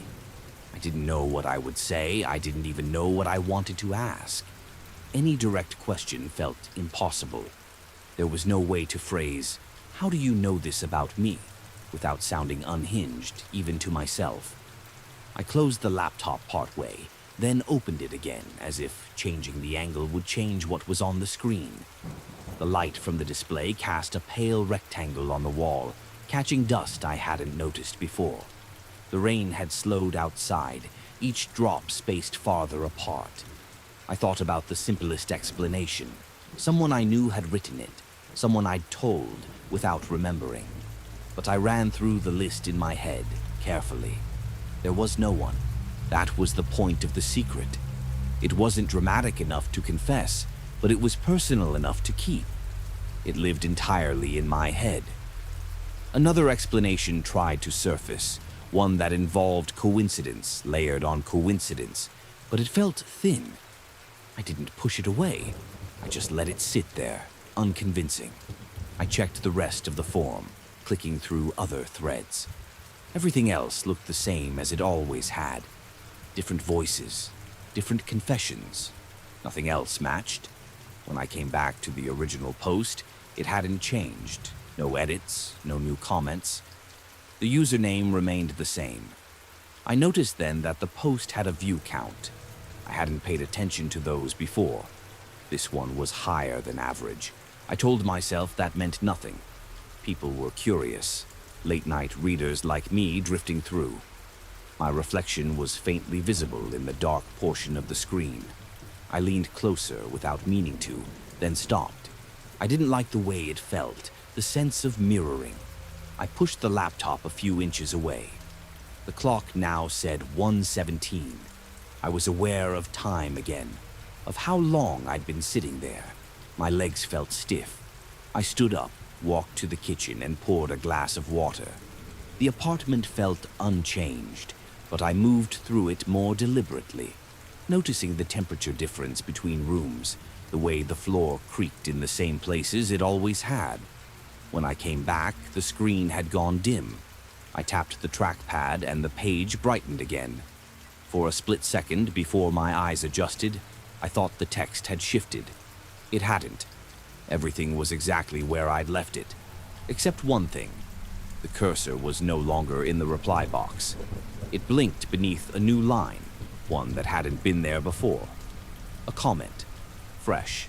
The timestamp showed just now. I read it slowly. It was short, just a sentence. You remember the sound the radiator made that winter, right? I felt a tight, precise chill move through me. Not dramatic, just exact. The radiator in that old apartment had made a very specific noise when it kicked on, a rattling hum that I'd learned to distinguish from the others in the building. I'd never mentioned it in the confession. I'd never mentioned it anywhere. I scrolled up, checking the original post again, searching for any reference that could have led to this. There was none. The sentence sat alone, unelaborated, as if it didn't need to explain itself. I became aware then of a faint sound in my current apartment, a low metallic click as the heat turned on. It wasn't the same radiator. It didn't sound the same, but the timing felt deliberate in a way I couldn't justify. I didn't type a response. I didn't close the laptop. I just sat there, hands resting on the table, listening to the room settle, watching the screen. The cursor blinked beneath the comment, steady and patient, like it had been waiting for me longer than I'd realized. Story 3. The cursor stayed motionless near the bottom right of my screen, just above the pause icon. I noticed a faint delay in its movement, a hesitation that wasn't lag exactly, more like resistance. The video player had been open for several minutes, but nothing was playing yet. The loading circle turned once, stopped, then turned again. The room around me was quiet in the way apartments get after midnight, when even the building seems to settle into itself. The light from the laptop was cool against my hands. The air felt a little colder than it should have been for early spring. I waited longer than necessary before clicking anything. That had become a habit. When you spend enough time looking at unsettling things, you start giving them space, as if patience might blunt their effect. The title line above the player showed a date, tomorrow's date. That was new. The site usually lagged behind the world by years. Old cases, old disappearances, footage uploaded long after it stopped mattering to anyone official. I checked the date again in the corner of my screen. Still today. I told myself it was a formatting error. That happens sometimes. The cursor hovered again. The loading circle froze. When the image finally appeared, it took a second to understand what I was seeing. Not because it was unclear, but because it was too ordinary. A room came into focus, dimly lit, the edges soft. The perspective was low, angled slightly upward. I recognized the pattern on the rug before anything else. A thin tear near the corner, something I'd meant to fix for months. The angle showed part of my couch, the side table beside it, and the window beyond. Rain streaked down the glass in slow lines, catching the glow from a street light outside. I didn't move.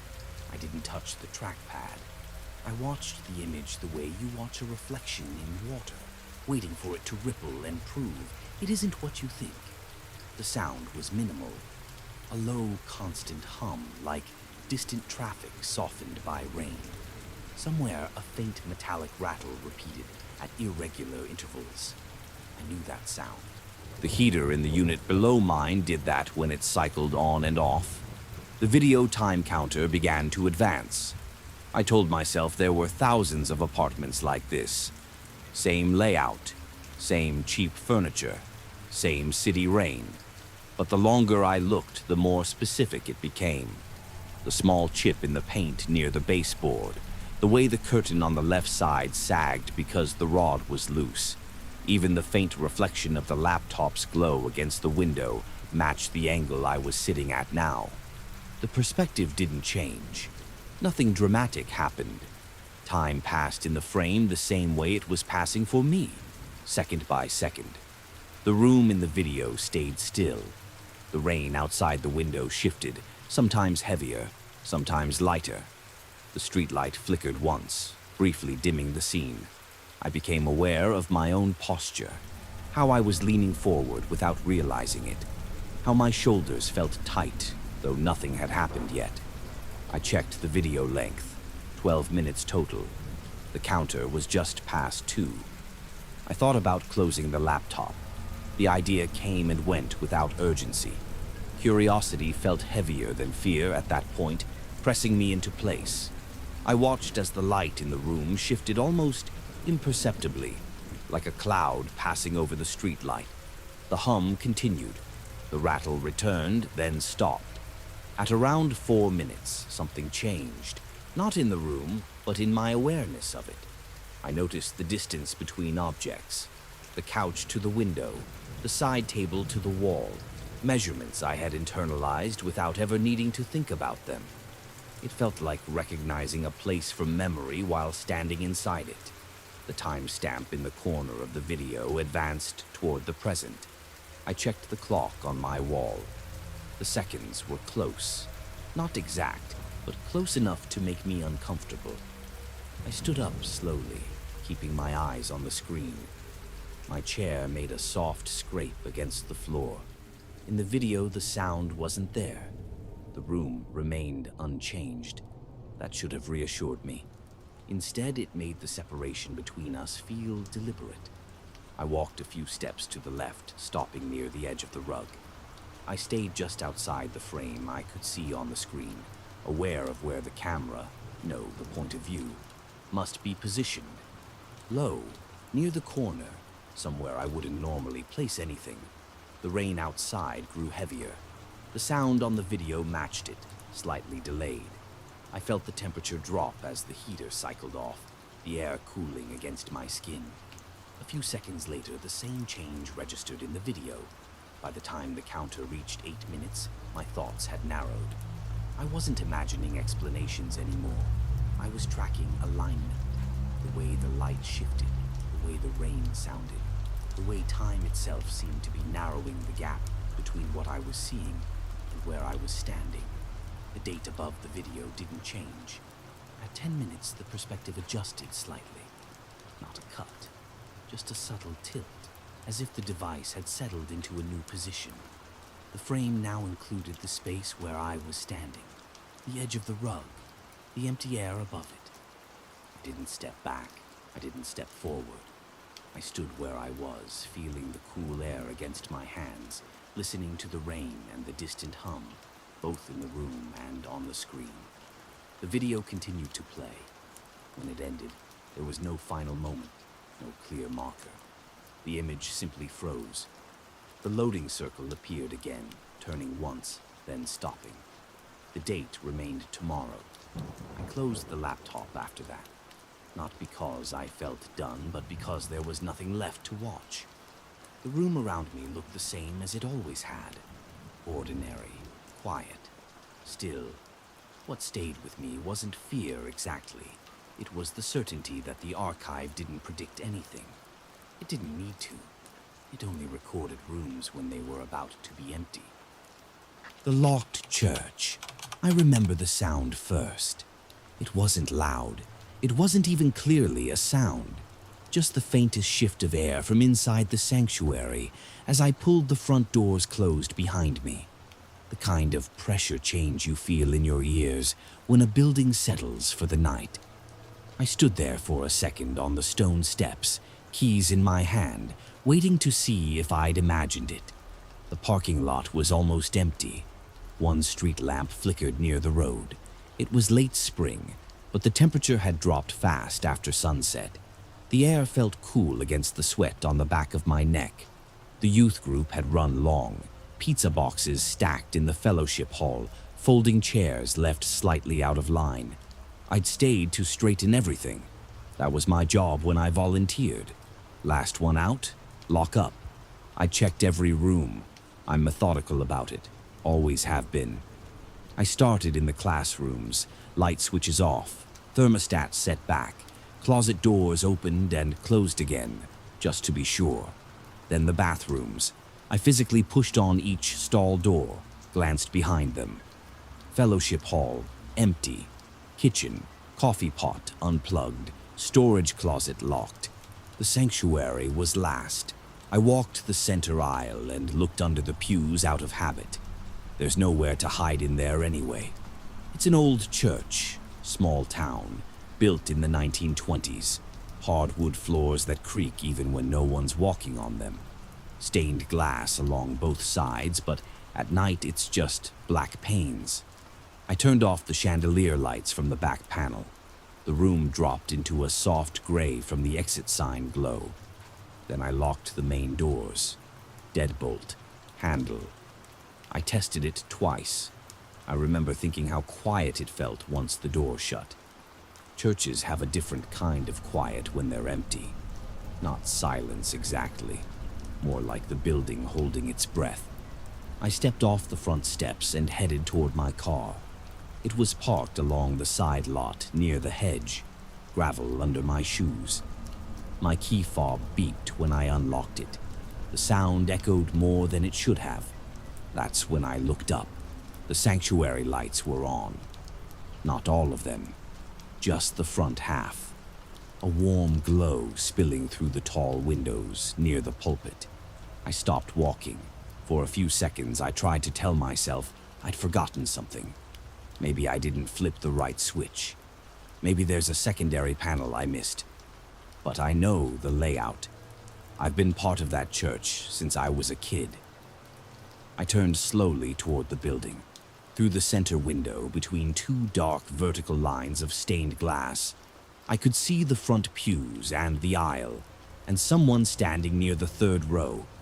Still, facing the pulpit, the shape was clear. Shoulders, head, arms at their sides, not moving.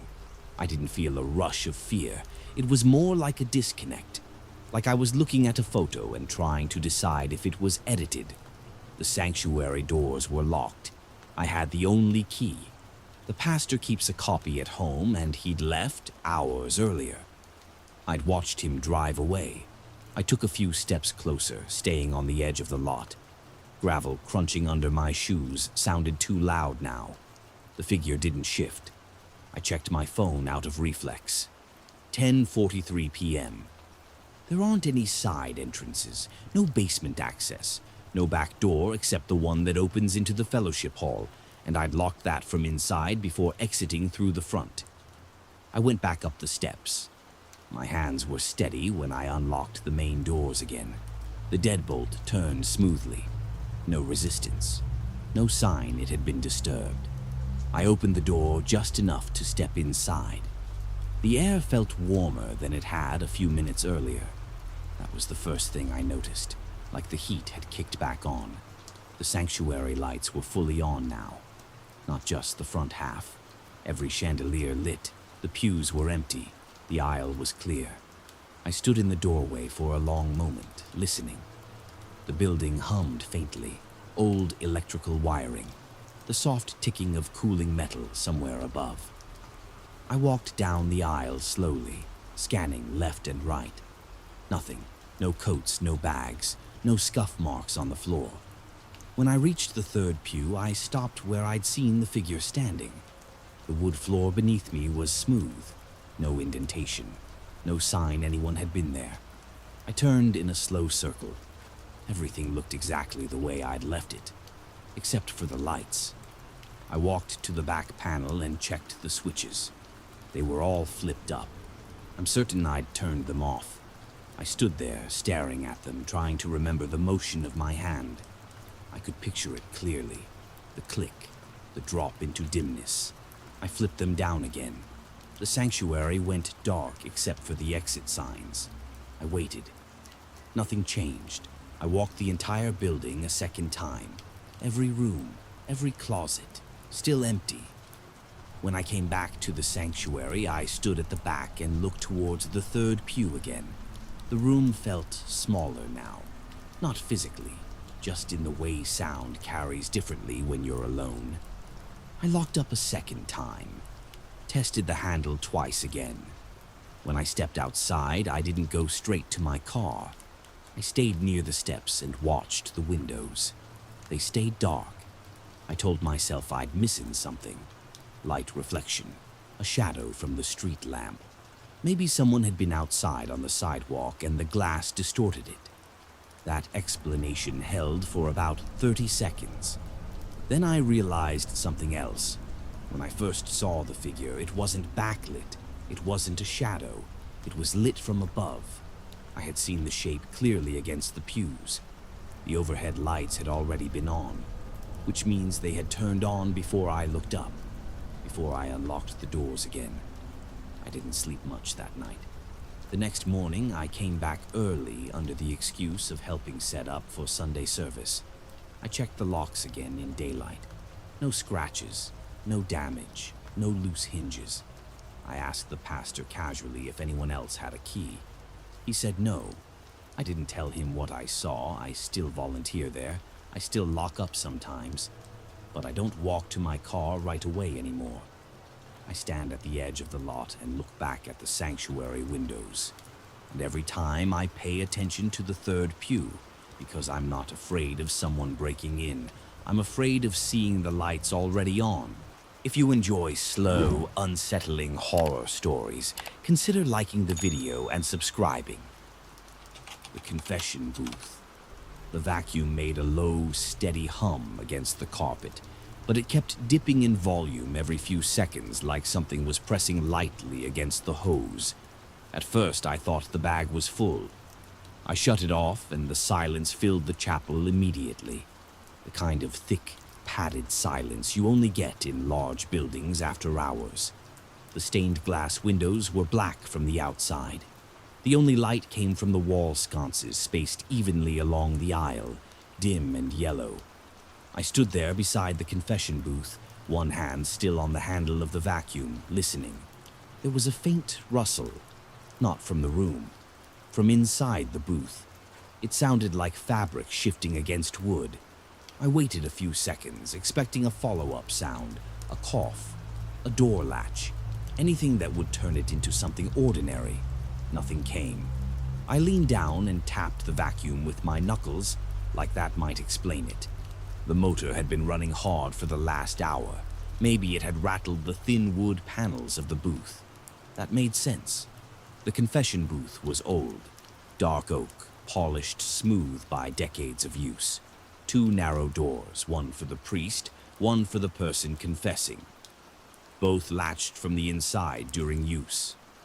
On Saturdays, I cleaned the church alone. The priest left around 6. By 7:30, the building was empty except for me. I checked the front doors myself every week. I glanced at my phone. 8:12 p.m. The church felt larger at night.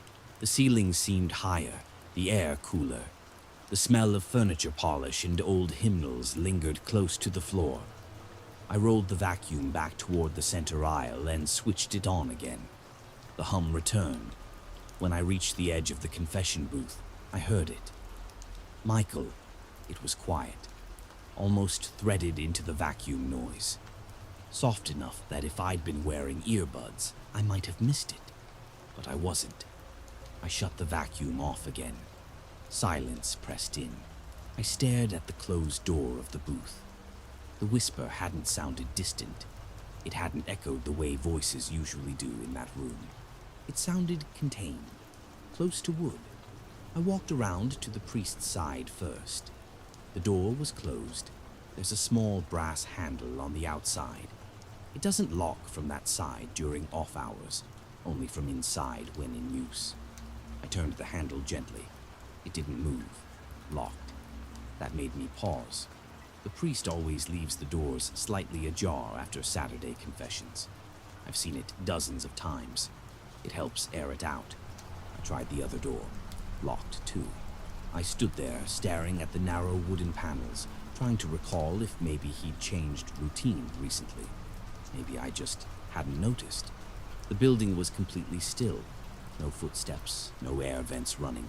Even the refrigerator in the parish hall had gone quiet. I knocked lightly on the priest's door. "Father?" My voice sounded smaller than usual. No answer. I waited long enough to feel foolish. Then, softer than before. "Michael." It came from the other side of the thin divider inside the booth. The side where the penitent sits. Not the priest's compartment. My name again. Calm, not strained, not urgent. Just spoken like someone making sure I could hear it. I stepped back. The wood of the booth looked solid. No cracks, no visible gaps except the small screened partition inside, which I couldn't see from where I stood. The doors were still locked. I crouched down,